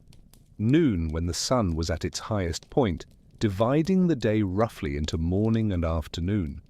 But on cloudy winter days when the sun was invisible, you lost even that. Some people carried marked candles that burned at approximately known rates or small hourglasses. But these were delicate devices that could break during travel and were luxuries few possessed. Most people simply estimated based on gut feeling, experience, and hope. Church bells provided temporal structure for communities, ringing at regular intervals to mark canonical hours: matins, lauds, prime, terce, sext, none, vespers, compline. If you were within earshot of a church, several kilometers in calm conditions, these bells told you approximately what part of the day it was. But traveling through wilderness far from churches, you were completely alone, temporarily. Monasteries, which maintained rigorous prayer schedules, used various tools to keep time: sundials, useless in cloudy winter; water clocks, which could freeze; marked candles. But even for dedicated monks, wintertime was more fluid and imprecise than summertime. The world simply functioned at different, slower, more natural rhythms. You didn't have appointments at 3:15 p.m. You had, "We'll meet at noon," more or less. And everyone understood that more or less could mean a variation of an hour or more. The question of knowing what day it was presented different challenges. For religious pilgrims, keeping track of days was important. Certain days were sacred, requiring specific observance. For merchants, knowing when fairs or markets happened was crucial. But on long journeys, especially when days blended into repetitive routine of waking, traveling, stopping, sleeping, it was surprisingly easy to lose track. Some travelers maintained simple counts: one knot in a rope for each day, a mark on a piece of wood. Literate travelers could keep diaries, but for many the passage of days was approximate at best. We've been traveling for 2 weeks, maybe 3. The idea of not knowing what day of the week it is seems strange to us. But why did it really matter, except for religious observances? There were no weekends when most people worked every day. The rhythm of life was seasonal, not weekly. The seasons, especially religious periods like Advent and Christmas, provided larger temporal structure. Everyone knew approximately when Christmas was approaching, not by precise date, but by accumulated signs, day length, weather conditions, preparatory community activities. The church provided a shared calendar of saints' days and religious festivals that structured the year. But the exact date? Less important than the general period. And different regions sometimes used slightly different calendars, beginning the year on different dates, calculating saints' days differently. A traveler moving between regions could literally change date by crossing cultural boundaries. This temporal relativism would be disconcerting to us, accustomed to a standardized global calendar and precise time zones. But it was simply lived reality. Available light dictated not just when to travel, but how to travel. Dawn and dusk, periods of weak light, were particularly dangerous. Hard to see obstacles in the road, easy for you or your animals to stumble and get injured. But sometimes you had to travel during these periods to maximize distance. Traveling in complete darkness was generally avoided. Too dangerous, too easy to get lost. But there were exceptions. Nights with full moons, especially over snow-covered landscapes which reflected moonlight, provided surprisingly adequate illumination. Some journeys were deliberately planned around lunar cycles. We'll depart 3 days before the full moon, giving us 2 weeks of good nights for traveling. This required knowing lunar cycles, which most people did not from astronomical interest, but from practical necessity. The moon governed their lives in ways we can barely imagine now when artificial light made night almost as bright as day. Managing personal and animal energy over days and weeks required careful temporal planning. You couldn't just push to total exhaustion. You needed to maintain a sustainable pace. Experienced travelers knew their limits. How many hours per day could they travel continuously before efficiency dropped? When to rest? When to push harder because the destination was near? Animals also had limits that needed to be respected. Working a horse to complete exhaustion one day meant it would be useless for the next several days. It was better to maintain consistent, moderate pace. But when storms threatened or supplies were running out, you had to make choices. Risk pushing too hard in hopes of reaching safety, or play it safe and risk getting stranded. These temporal decisions, when to push, when to stop, were literally life or death. Winter also distorted subjective perception of time. Cloudy, dark, monotonous days seemed to drag on endlessly. The constant cold created a sensation of suspended time, not hour after hour of variety, but an indistinct block of discomfort. Psychologically, this was challenging. Without clear temporal landmarks, without sense of progress, motivation could erode. Travelers developed mental strategies, singing songs which also served to maintain walking rhythm, counting steps, dividing days into segments with small objectives. Reach that cluster of trees, then we can stop briefly. These were empirically developed psychological management techniques. Today we call this goal setting or incremental milestones. For them, it was simply how you survived mentally through long, monotonous ordeals. Coordinating meetings or group travel was a significant logistical challenge. If you agreed to meet someone in 2 weeks at such and such city, there was implicit understanding of imprecision. You didn't expect them to arrive on a specific day, but within a period of several days. And you built slack into your own plans. Could you wait a week for someone? If they didn't appear, were they late or had something gone wrong? When did you give up and continue alone? These were decisions with no right answers. Some people waited faithfully, only to discover their companion had perished. Others left prematurely, missing meetings that would have saved lives. Temporal imprecision created tragedies of timing that modern precision has largely eliminated. Today, if someone is 30 minutes late, we send a message. Back then, if someone was 3 days late, you simply didn't know what to think.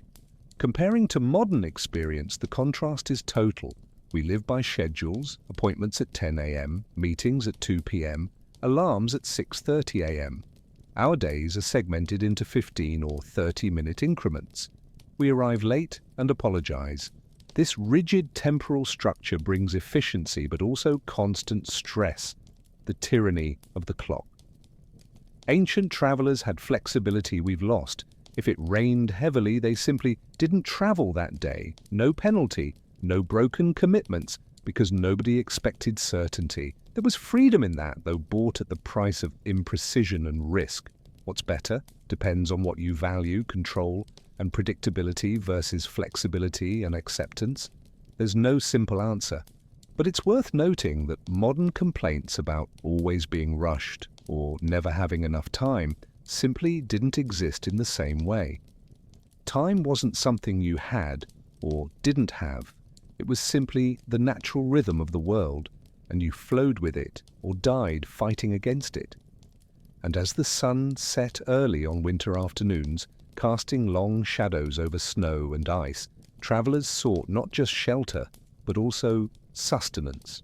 What exactly did people eat during these endless journeys, and how did they keep their bodies functioning against cold that constantly tried to drain all strength? Have you ever been truly cold?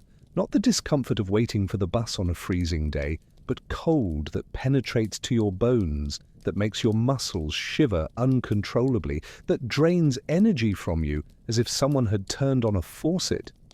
If so, you know that one of the first things your body does is demand food, intense, almost desperate hunger. Because your body knows, even if your conscious mind doesn't fully process it, that it needs fuel to generate heat.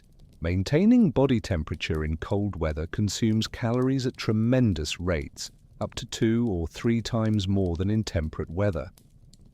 For winter travelers in pre-modern eras, eating wasn't about culinary pleasure or balanced nutrition in the modern sense.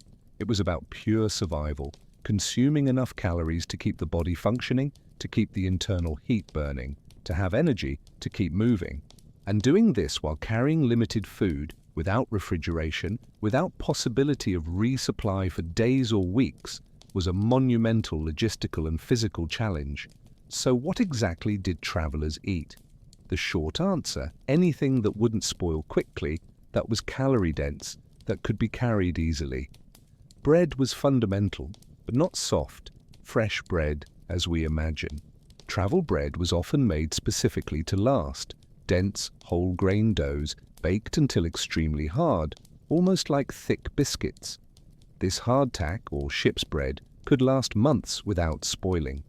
You had to soak it in water, soup, or wine to soften it enough to bite without breaking teeth. It wasn't delicious, but it was reliable.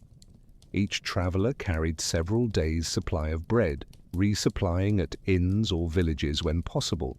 Dry grains, barley, oats, wheat, could be cooked into porridges over fires. Porridge was basic travel food, easy to prepare, nutritious, comforting when hot. And crucially, you could add almost anything to porridge for variation. Dried herbs, pieces of salted meat, even snow, to stretch water supplies. Salted and smoked meat was the primary protein source. Fresh meat spoiled within days, even in cold, but properly preserved meat could last months. Salted pork, dried beef, smoked fish, all were staples. The salting process involved rubbing large quantities of salt into meat, then packing it in barrels or leather bags. This dehydrated the meat and created an environment hostile to bacteria. Smoking added preservation and flavor. The result was extremely salty, hard meat that needed to be soaked before eating or cooked in stews. The salt content was so high it caused intense thirst, part of the reason beer or wine were preferred to water. Too much salt in the modern diet is problematic, but for travelers burning thousands of calories per day and sweating, yes, You sweat working hard, even in cold. Replenishing sodium was necessary. Your body really did need that salt. Cheese was another ideal travel food, calorie and fat dense, protein-rich, flavorful, relatively durable. Hard-aged cheeses, types we today call Parmesan, aged cheddar, pecorino, could survive weeks of travel without refrigeration. Softer cheeses spoiled quickly, so were consumed early in the journey. The fat in cheese was particularly valuable. Fat is extremely calorie-dense, 9 calories per gram versus 4 for protein or carbohydrates. And your body uses fat efficiently for heat generation.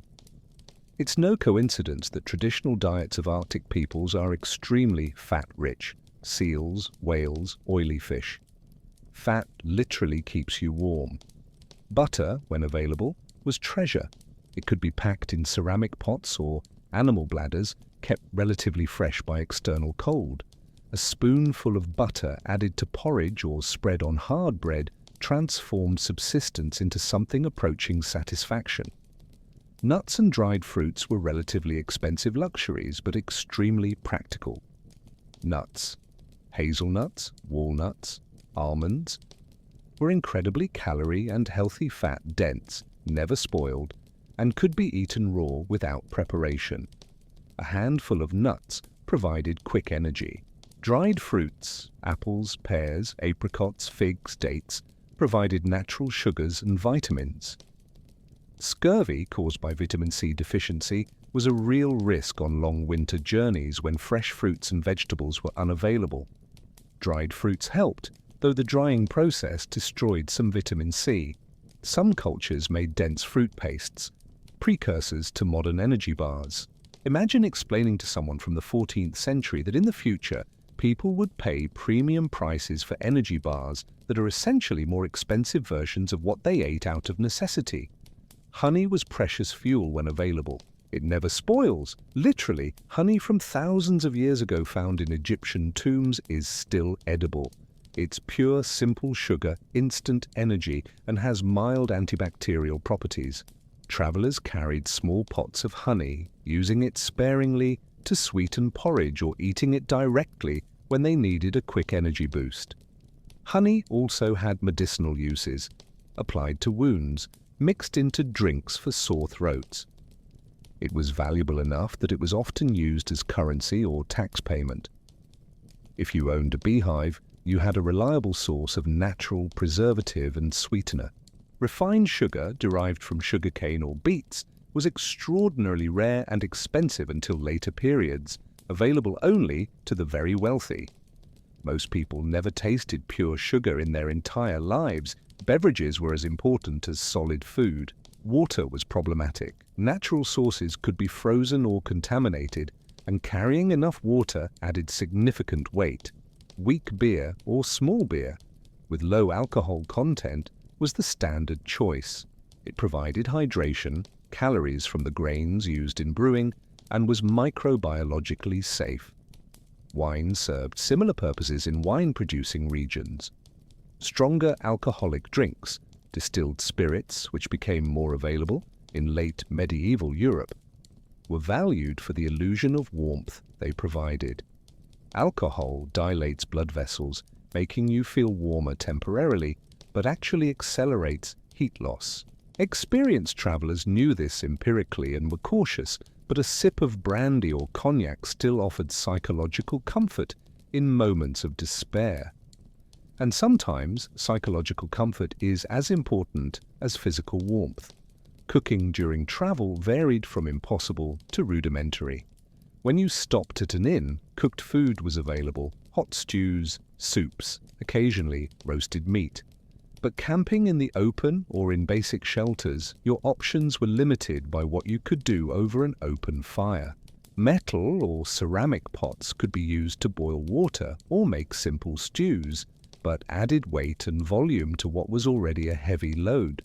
Many poor travelers simply didn't carry cooking equipment beyond perhaps a small cup or bowl. They ate cold food most of the time: hard bread, salted meat, cheese. Monotony was broken only when they reached civilization. Imagine eating essentially the same cold, flavorless meal 2 or 3 times a day for weeks. The anticipation of hot, varied food upon reaching your destination must have been powerful motivation to continue. Hunting or foraging during travel was theoretically possible, but practically difficult in winter. Game animals were scarce, hidden in burrows or migrated. Edible plants were dormant under snow. Fishing in frozen lakes or rivers was possible if you had equipment and knowledge, but consumed time and energy you might not have to spare. Some journeys planned routes through areas where winter hunting was more likely. Forests known to have rabbits, deer, or birds. But depending on hunting was risky. What if you caught nothing? Would you bet your life on your ability to hunt in unfamiliar territory during winter? Most didn't. Carrying known provisions was safer, even if heavier and more expensive. The amount of food needed for a long journey was surprising. A human working hard in cold weather might need 4,000 to 5,000 calories per day, double modern sedentary needs. Over 3 weeks, that's more than 80,000 calories just for one person. Translated into real food, perhaps 10 kilograms of hard bread, 3 kilograms of salted meat, 2 kilograms of cheese, plus grains, nuts, and so on. Now multiply by each person in your group, add food for animals, and you see why merchant caravans needed pack animals just for provisions. And if something went wrong, journey took longer than planned, provisions were stolen or lost, animals died forcing abandonment of cargo, severe rationing became necessary. Stories of travelers dying of starvation days from safety weren't rare. The margin between sufficient and insufficient provisions was frighteningly thin. Hunger, true hunger deprived of calories, is a brutally physical and psychological experience. It starts with stomach discomfort, irritability. It progresses to muscle weakness, difficulty concentrating, obsession with food. Eventually, your body begins consuming its own reserves, first fat, then muscle. Immune system weakens. Wounds don't heal. Judgment becomes impaired, leading to bad decisions that worsen the situation. Travelers facing hunger had to make impossible choices, consume their last provisions hoping to reach help, or ration them knowing the resulting weakness could prevent them from getting there. There were no right answers, only bets. Some won, many lost. Occasionally, the desperate resorted to cannibalism, eating deceased companions, or in documented extreme cases, murder for food. Historical cases exist, particularly involving groups trapped by snowstorms in mountain passes. The case of the Donner Party in California in 1846-47 is a famous American example. Moral and religious judgments against cannibalism were severe, but survival instinct sometimes triumphed. These stories remained as dark warnings about what winter could do to people, how extreme deprivation could erode humanity. Fortunately, they were exceptions, not norms. But the fact that they happened occasionally shows how desperate conditions could become. Contrasting with our modern experience, we have abundant, varied food available 24/7.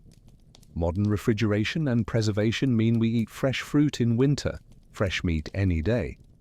If we're hungry on the road, we stop at a restaurant or convenience store. We rarely experience true hunger, much less malnutrition or starvation. This abundance is so normal that food waste is a common problem. We throw away food our ancestors would have considered precious. The disconnect between our casual relationship with food and the life or death relationship historical travelers had with it is profound. They knew viscerally that food was life. Every bite counted, every calorie had purpose. Did we lose something valuable in this abundance? Gratitude, perhaps. Awareness of where food comes from, how much work it represents.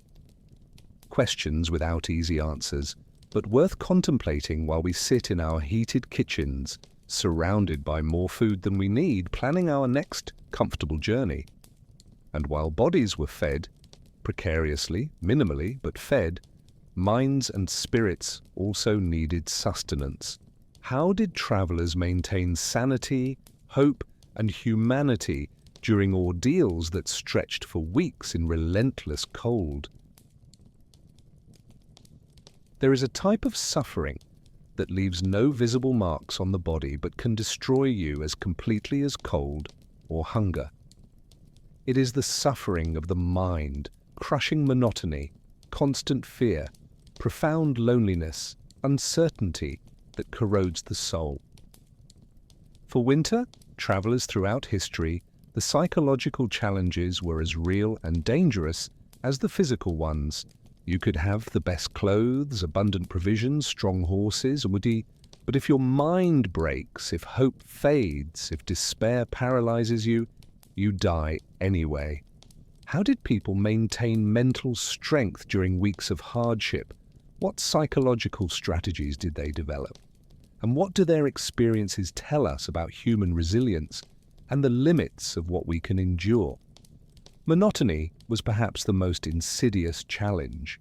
Day after day of the same routine, waking in cold, preparing equipment with numb fingers, traveling through featureless white landscape, stopping exhausted, repeating. No entertainment, no distraction, no novelty. Today, we complain of boredom if we go an hour without stimulation. Imagine weeks. Travelers developed techniques to break monotony. Singing songs, rhythm helped maintain pace and provided temporal structure. Telling stories kept minds engaged and preserved oral traditions, simple mental games, riddles, tongue twisters, memory challenges. In groups, conversation was crucial. Discussions about anything, home, family, future plans, philosophical or religious debates, helped hours pass. Solo travelers often spoke to themselves or their animals.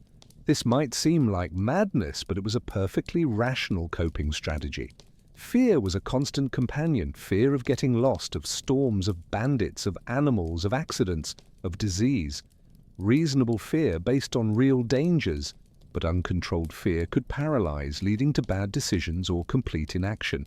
Religious cultures provided frameworks for managing fear. Constant prayer, carrying relics or talismans, invoking protective saints. Saint Christopher, protector of travelers, guide us safely. These practices provided a sense of control, of divine protection. Were they effective? Empirically, no. Saints didn't alter weather or drive away wolves, but psychologically, absolutely. Believing you had supernatural protection reduced anxiety, allowed clearer thinking, increased courage. Faith wasn't just about salvation of the soul, it was a practical survival tool. Loneliness affected travelers differently. Some thrived in solitude, finding peace in silent vastness. Others withered without human company, descending into depression. Traveling in groups was preferred not just for physical safety, but for mental health. The presence of others provided comfort, emotional support, sense of shared purpose. Even when companions were strangers at the journey's start, bonds formed through shared ordeal. Surviving something difficult together creates deep connections. Many lasting friendships, even marriages, began on winter roads. On the other hand, group travel also created tensions, conflicting personalities, disputes over decisions, shared resources that caused resentments. Under extreme stress, minor irritations inflamed into serious conflicts. Fights between travelers could result in violence or group fragmentation, leaving everyone more vulnerable. Homesickness was a powerful emotion. Travelers carried reminders of home, letters from family, small personal objects, even handfuls of native soil. These objects had no practical utility, but enormous psychological value. They represented what you were traveling toward or returning to. They provided tangible connection with life beyond the present ordeal. Parents traveling to reunite with children, merchants returning to families after months away, pilgrims seeking to return transformed. Each carried personal stories that gave meaning to suffering. purpose is a powerful anesthetic against difficulty. If you know why you're suffering, you can endure far more than if suffering seems meaningless. Daily rituals provided psychological structure. Waking in a specific order, checking equipment in a particular sequence, prayers at determined times, specific songs at certain points in the journey, these routines created predictability and control in a chaotic environment. They were anchors of normalcy. Humans crave pattern and order. When the external world is unpredictable and threatening, we create order through ritual. Modern soldiers will recognize this. In war zones, rigid routines serve a similar psychological function. It's not weakness or superstition, it's profound wisdom about how human minds work under pressure. Humor and laughter, surprisingly, were common. Even in terrible circumstances, humans find things funny, often dark humor about their own miserable situations. Laughing released tension, created sense of camaraderie, affirmed humanity in the face of dehumanization by extreme suffering. Travel songs often had humorous verses about hardships. Stories exaggerated misadventures in comic fashion. This humor might seem inappropriate to us, safe and comfortable. But for those living through it, it was an essential survival mechanism. The ability to laugh when everything is terrible is a profound form of resistance, of refusing to let circumstances destroy your spirit. Moments of transcendent beauty provided spiritual sustenance. Sunrise over untouched snowfields, aurora borealis dancing in Arctic skies, the absolute silence of snow-covered forest. Even amid suffering, these experiences touched something deep. Travelers often describe such moments in religious terms, feeling God's presence, connection with something greater. Today, we might call this an experience of awe or sublimity. Regardless of language, the effect was real. Temporary renewal of hope, reminder that the world contained more than suffering. These experiences could sustain you for days afterward, through the next ordeals. Mental breakdowns happened. Under sufficient stress, human minds can fail as certainly as bodies. People became catatonically depressed, refusing to continue, simply sitting in the snow waiting for death. Others developed paranoia, seeing threats where none existed, attacking companions. Some entered dissociative states, moving like automatons without real consciousness. Severe hypothermia caused confusion and disorientation that mimicked mental illness. Companions faced terrible dilemmas: how much effort to invest helping someone psychologically incapacitated? When did sacrifice become suicide? Some people were literally carried or dragged by determined companions. Others were left behind. Agonizing decisions that haunted survivors for life. Children traveling with families faced unique psychological challenges. Too young to fully understand danger, but old enough to feel fear and discomfort, they depended entirely on adults for emotional security. Parents made heroic efforts to protect children not just physically, but psychologically, inventing games, telling stories, maintaining a facade of normalcy and safety even when terrified. This parental strength, this love that transcends one's own fear, is constant throughout all human history.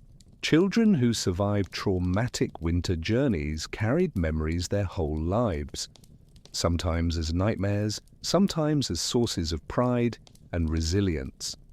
Comparing with modern resilience, we live in an era of mental health consciousness, therapy, medication, psychological support. We recognize trauma, PTSD, anxiety as legitimate conditions requiring treatment. This is genuine progress, but there's also something to learn from historical resilience. People faced objectively terrible ordeals and found ways to continue through community, faith, purpose, humor, ritual. I'm not romanticizing suffering or suggesting we dispense with modern medicine, but perhaps there's wisdom in recognizing our own capacity for resilience, in developing internal psychological resources rather than relying exclusively on external interventions. Our ancestors had no choice. We do. But choice doesn't mean the capacity disappeared. We still possess that strength. We just rarely need to test it. And finally, there was anticipation. Thoughts of arrival that sustained travelers through the last, worst part of the journey when exhaustion was total, but destination still distant. Imagining reunion with loved ones, permanent shelter, hot food, safety. These thoughts were simultaneously comfort and torture. Comfort because they provided hope, torture because they highlighted how far still to go. But they sustained you through that last impossible day, that last hill, those last kilometers, when every step was agony. And when you finally arrived, when you finally saw smoke from a familiar chimney, heard known voices, felt a warm embrace, the emotional release was overwhelming. Tears, laughter, profound gratitude, not just for survival, but for rediscovering that humanity, connection, love, safety still existed. You had crossed not just physical distance, but a psychological abyss, and you emerged on the other side, transformed. But were all these ordeals, all this suffering worth it? What did Christmas at the destinations really mean for those who had risked everything to reach them? Imagine you've traveled for 3 weeks through snow and ice. You experienced cold you thought would kill you. You ate food that barely deserved the name. You watched companions fall ill, animals die. You doubted 1,000 times that you'd survive. And then finally you crest that last rise and see lights, smoke rising from dozens of chimneys. You hear church bells ringing, voices singing. You smell bread baking, meats roasting, spices warming. You've arrived. It's Christmas Eve, or Christmas itself, and you're alive. The celebration awaiting you isn't just a party, it's an affirmation of life, a triumph over death, a community reclaiming those who have returned from the threshold.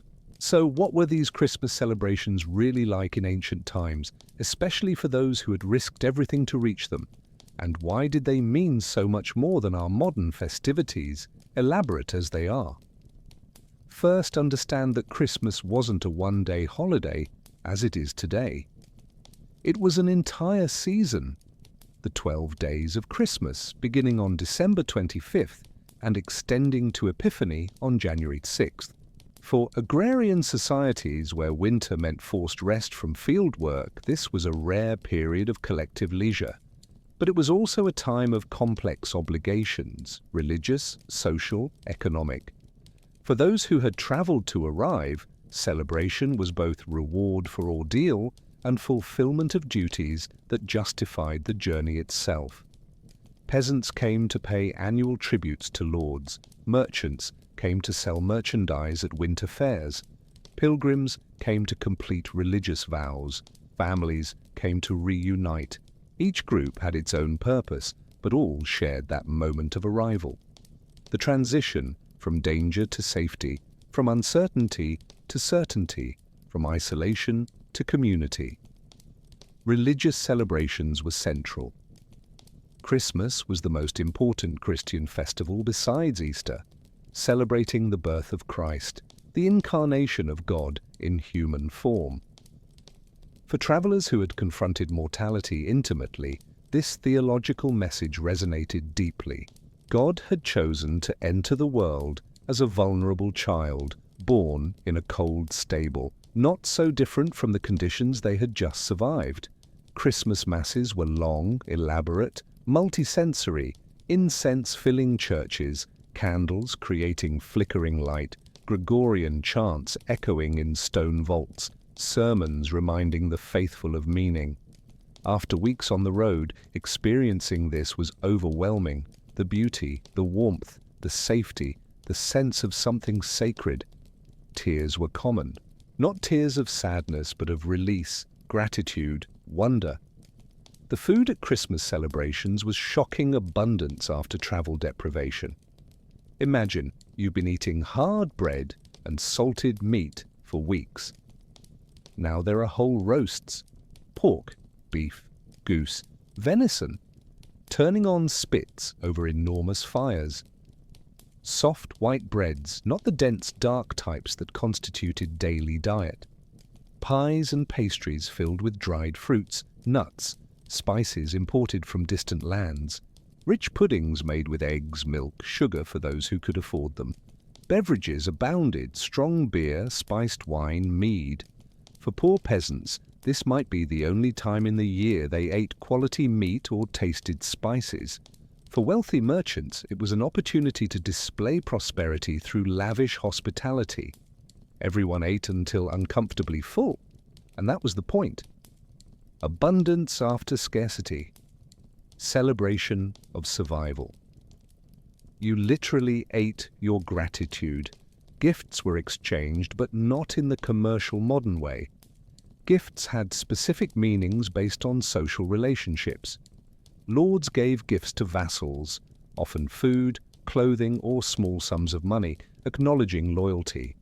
Vassals gave gifts to lords, products of their lands, animals, labor, fulfilling obligations. Among equals, gifts were more personal, handmade items, objects of sentimental value.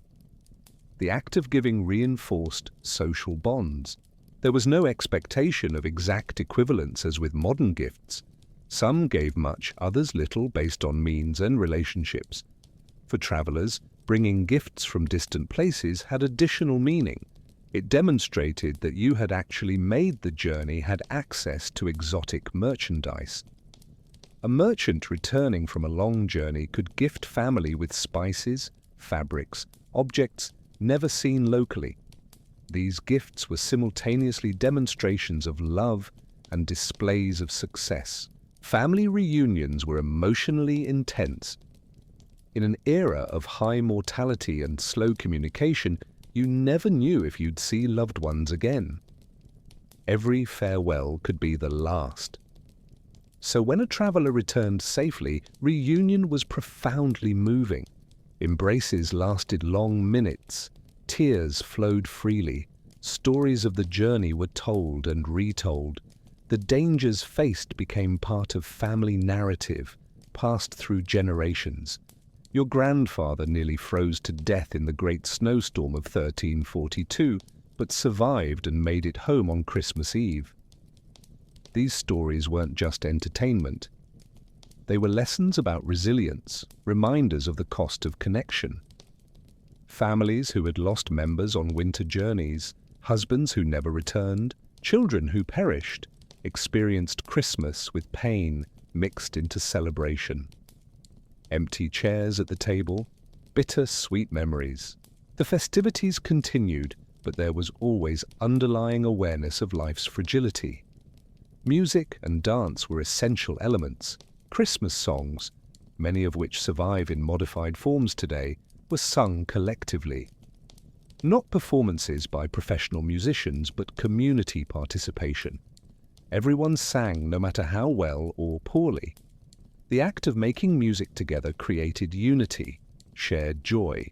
Dances were vigorous, often in circles or lines that allowed everyone to participate. After weeks of forced movement through cold, dancing voluntarily in a heated environment was an expression of recovered freedom. Your feet, which had trudged painfully for kilometers, now stomped joyful rhythms.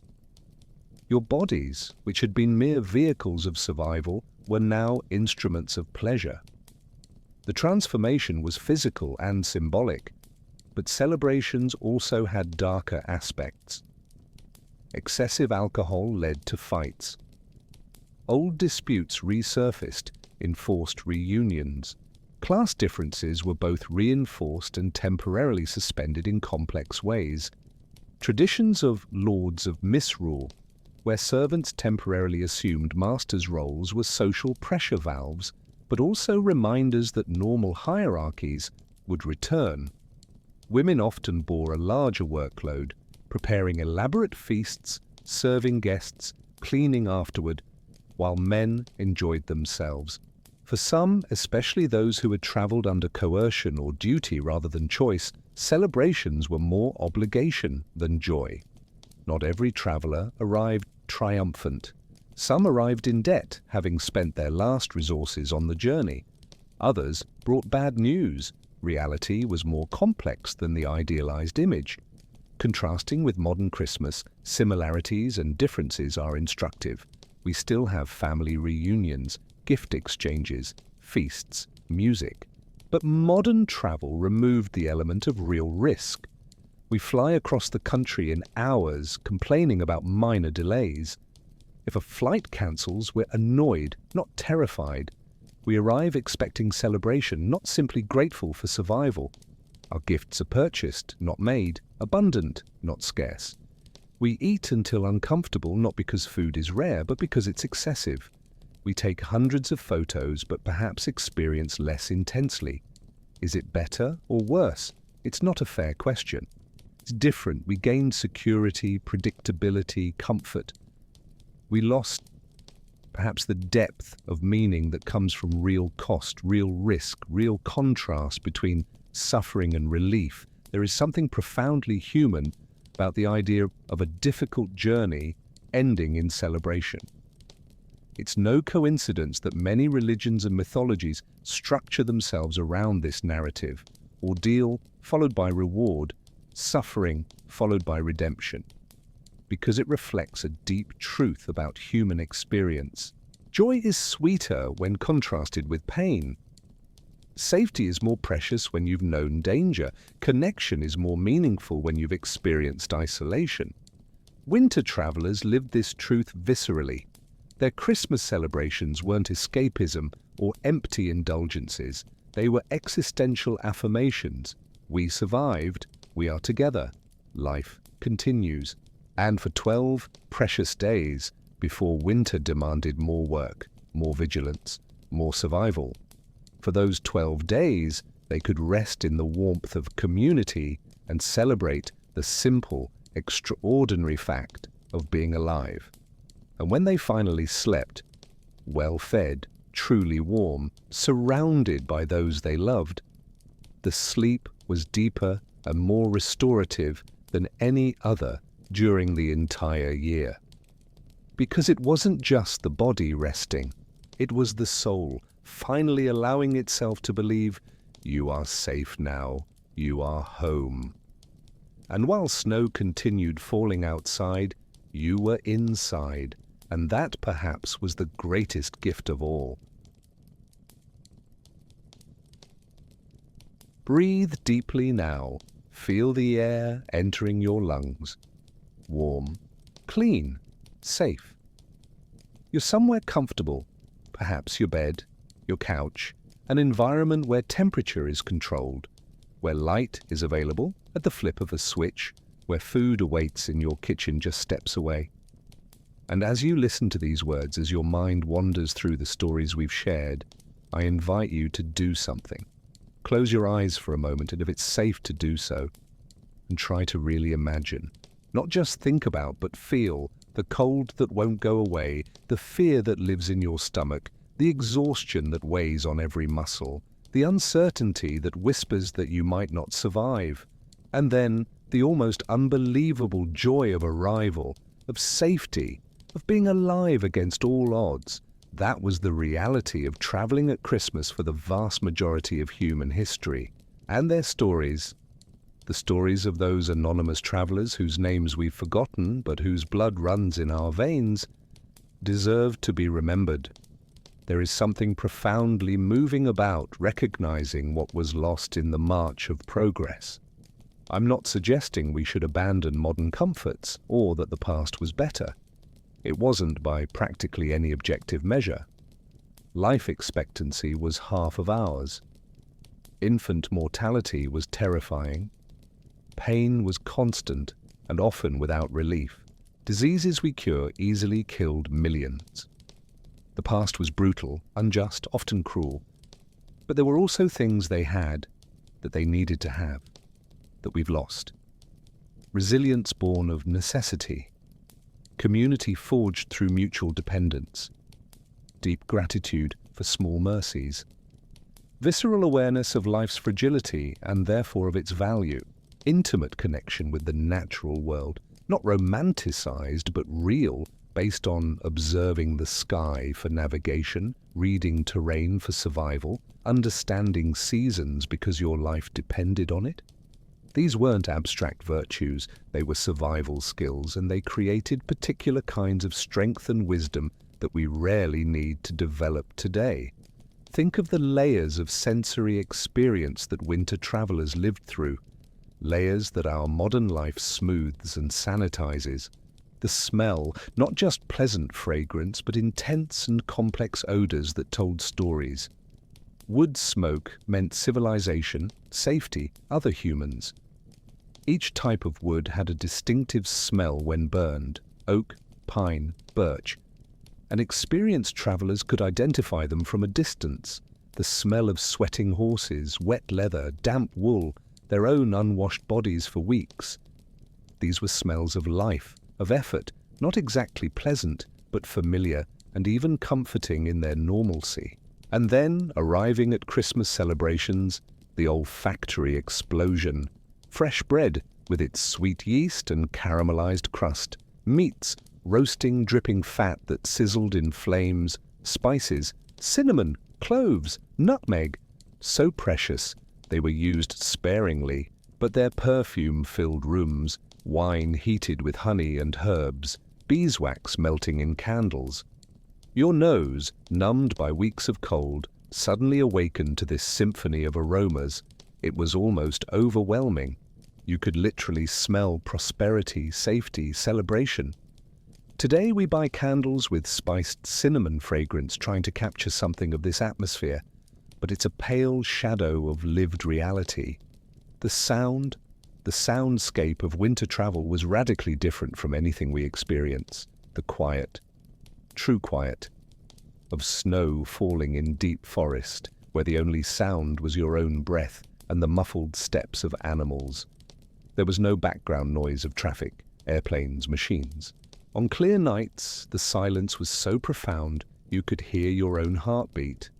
And then, sounds that broke, that silence gained amplified meaning, the crack of a branch under snow's weight making you jump, thinking of predators. The distant howl of wolves making your blood freeze because you knew it wasn't metaphor. They were really there. The musical crunch of compacted snow under feet and hooves, changing tone based on temperature. The jingle of bells on horse harnesses, not decoration, but survival tool, allowing travelers separated by snowstorm to find each other by sound. And then, arriving at inns or villages, the glorious cacophony of human life.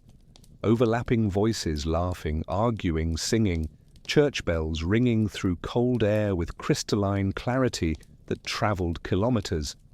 Musicians playing instruments, wooden flutes, drums, lutes, viols, melodies that survive in folk songs but that we now hear only in recordings or formal performances, not as the spontaneous soundtrack of daily life.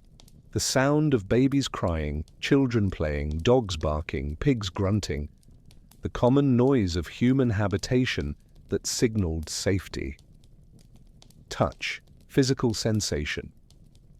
This is perhaps most difficult for us to reimagine because we live lives so isolated from extreme physical discomfort.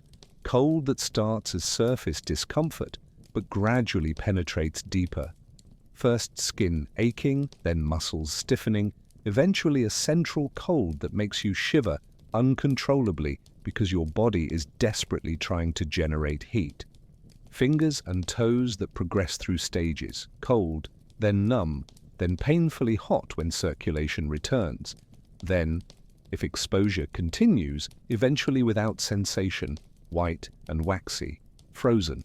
Travelers touched their own extremities constantly, checking sensation, rubbing to keep blood flowing. The texture of clothes against skin, coarse wool that irritated but kept warm, stiff leather that slowly softened with oil and use, animal fur, soft inside and rough outside. The sensation of holding reins with hands covered in thick gloves, needing to trust more in weight and movement than in fine touch. And then, finally reaching heated interior, the transition from brutal cold to warmth was almost painful.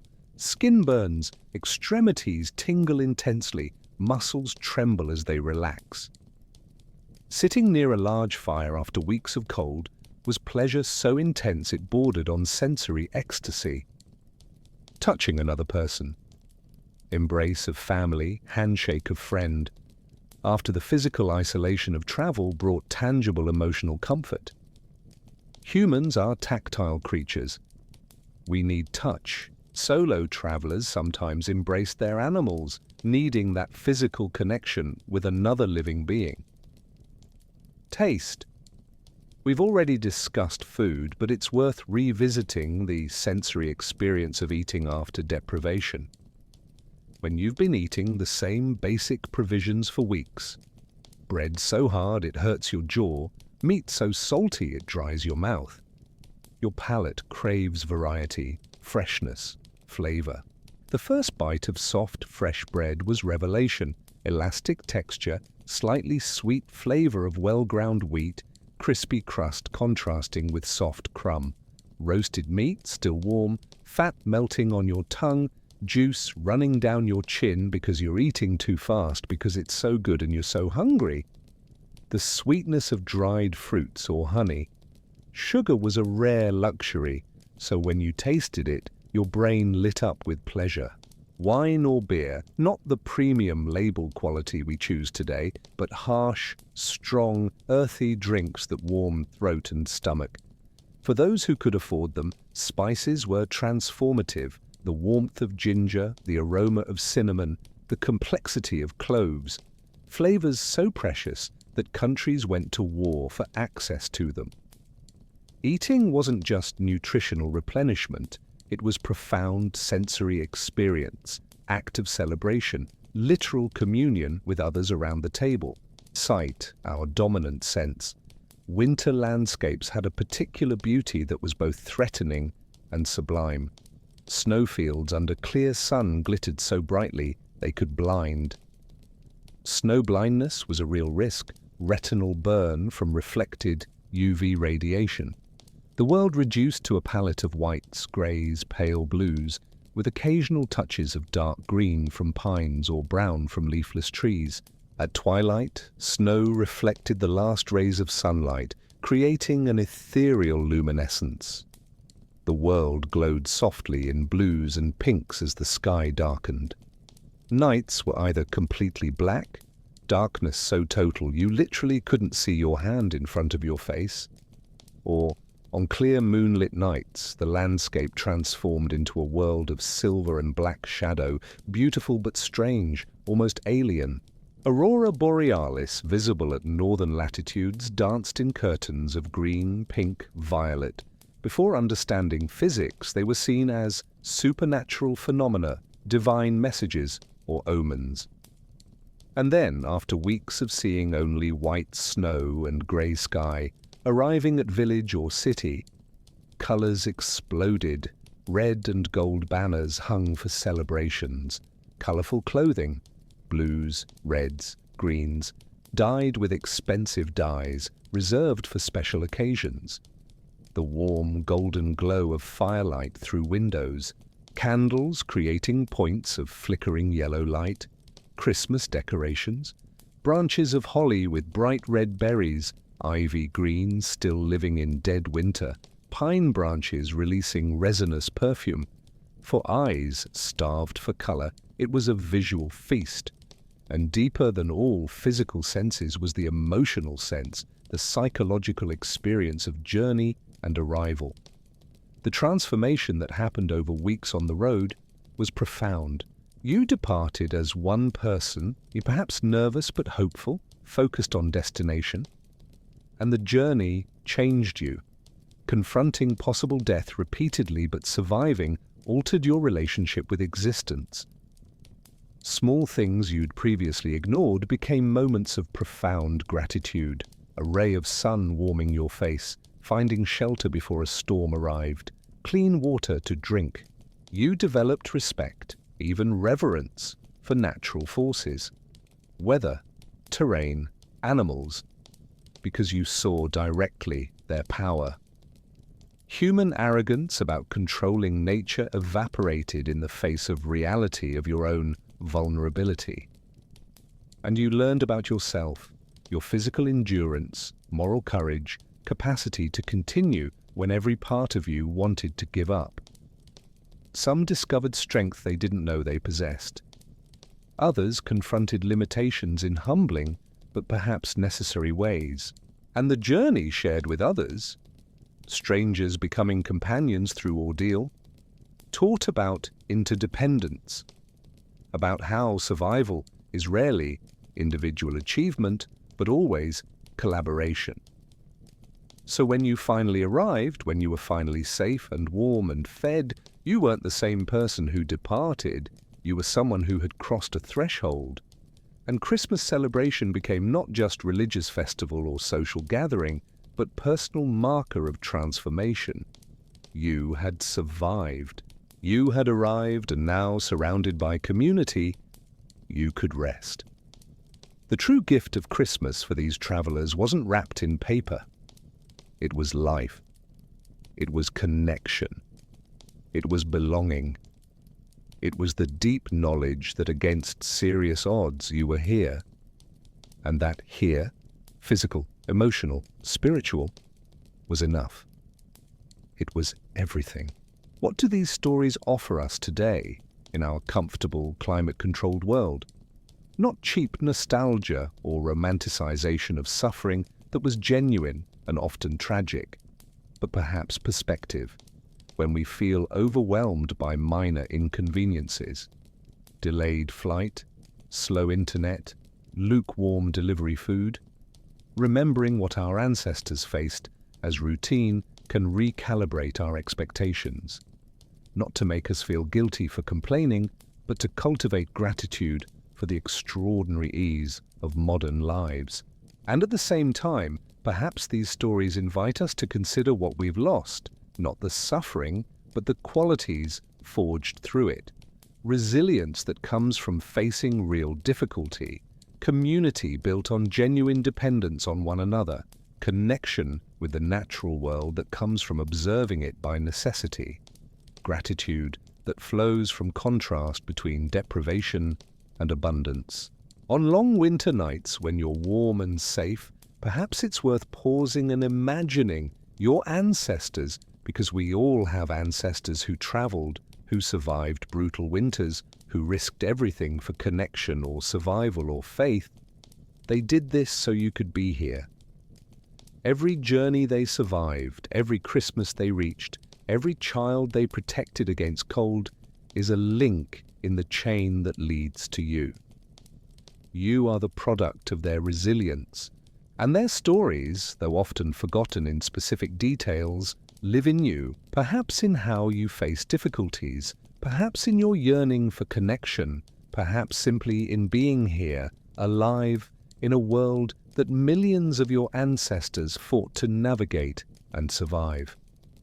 And as you drift towards sleep tonight, comfortable, safe, protected from the storms outside, let these stories accompany you gently, not as nightmares, but as reminders of human strength, of persistence, of love that motivates people to travel through the impossible to reach those who matter. You carry this heritage. And tomorrow, when you wake, perhaps you'll look out the window at whatever weather awaits, snow, rain, sun, with new appreciation, because you don't need to conquer it to survive. You can simply observe it, admire it, and be grateful. If you've made it this far on this journey with us through the centuries, thank you. Your presence, your attention, your willingness to explore these deep stories means everything to us at Sleeping Times. We're not just a channel. We're a community of the curious, of thinkers, of people who believe history has something to teach us about how to live today. If you're not yet part of this community by subscribing, this is the perfect moment. Join us as we continue exploring the forgotten corners of human history, the stories that remind us who we are and where we come from. Leave your like if this journey touched you, comment with your reflections or suggestions for which historical period we should explore next, and share this video with someone you think would appreciate it. Perhaps someone about to make a Christmas journey who might gain new perspective by remembering what traveling at Christmas used to mean. Together we keep these stories alive. Together we remember. And in remembering, we honor all those anonymous travelers who came before us, whose journeys made ours possible. Good night, sleep well, and may your dreams carry you to long-forgotten winter roads where ghosts of ancient travelers still walk, eternally making their journey home, reaching that moment of arrival, that moment of warmth, that moment of belonging. You are safe now. You have arrived. Welcome home.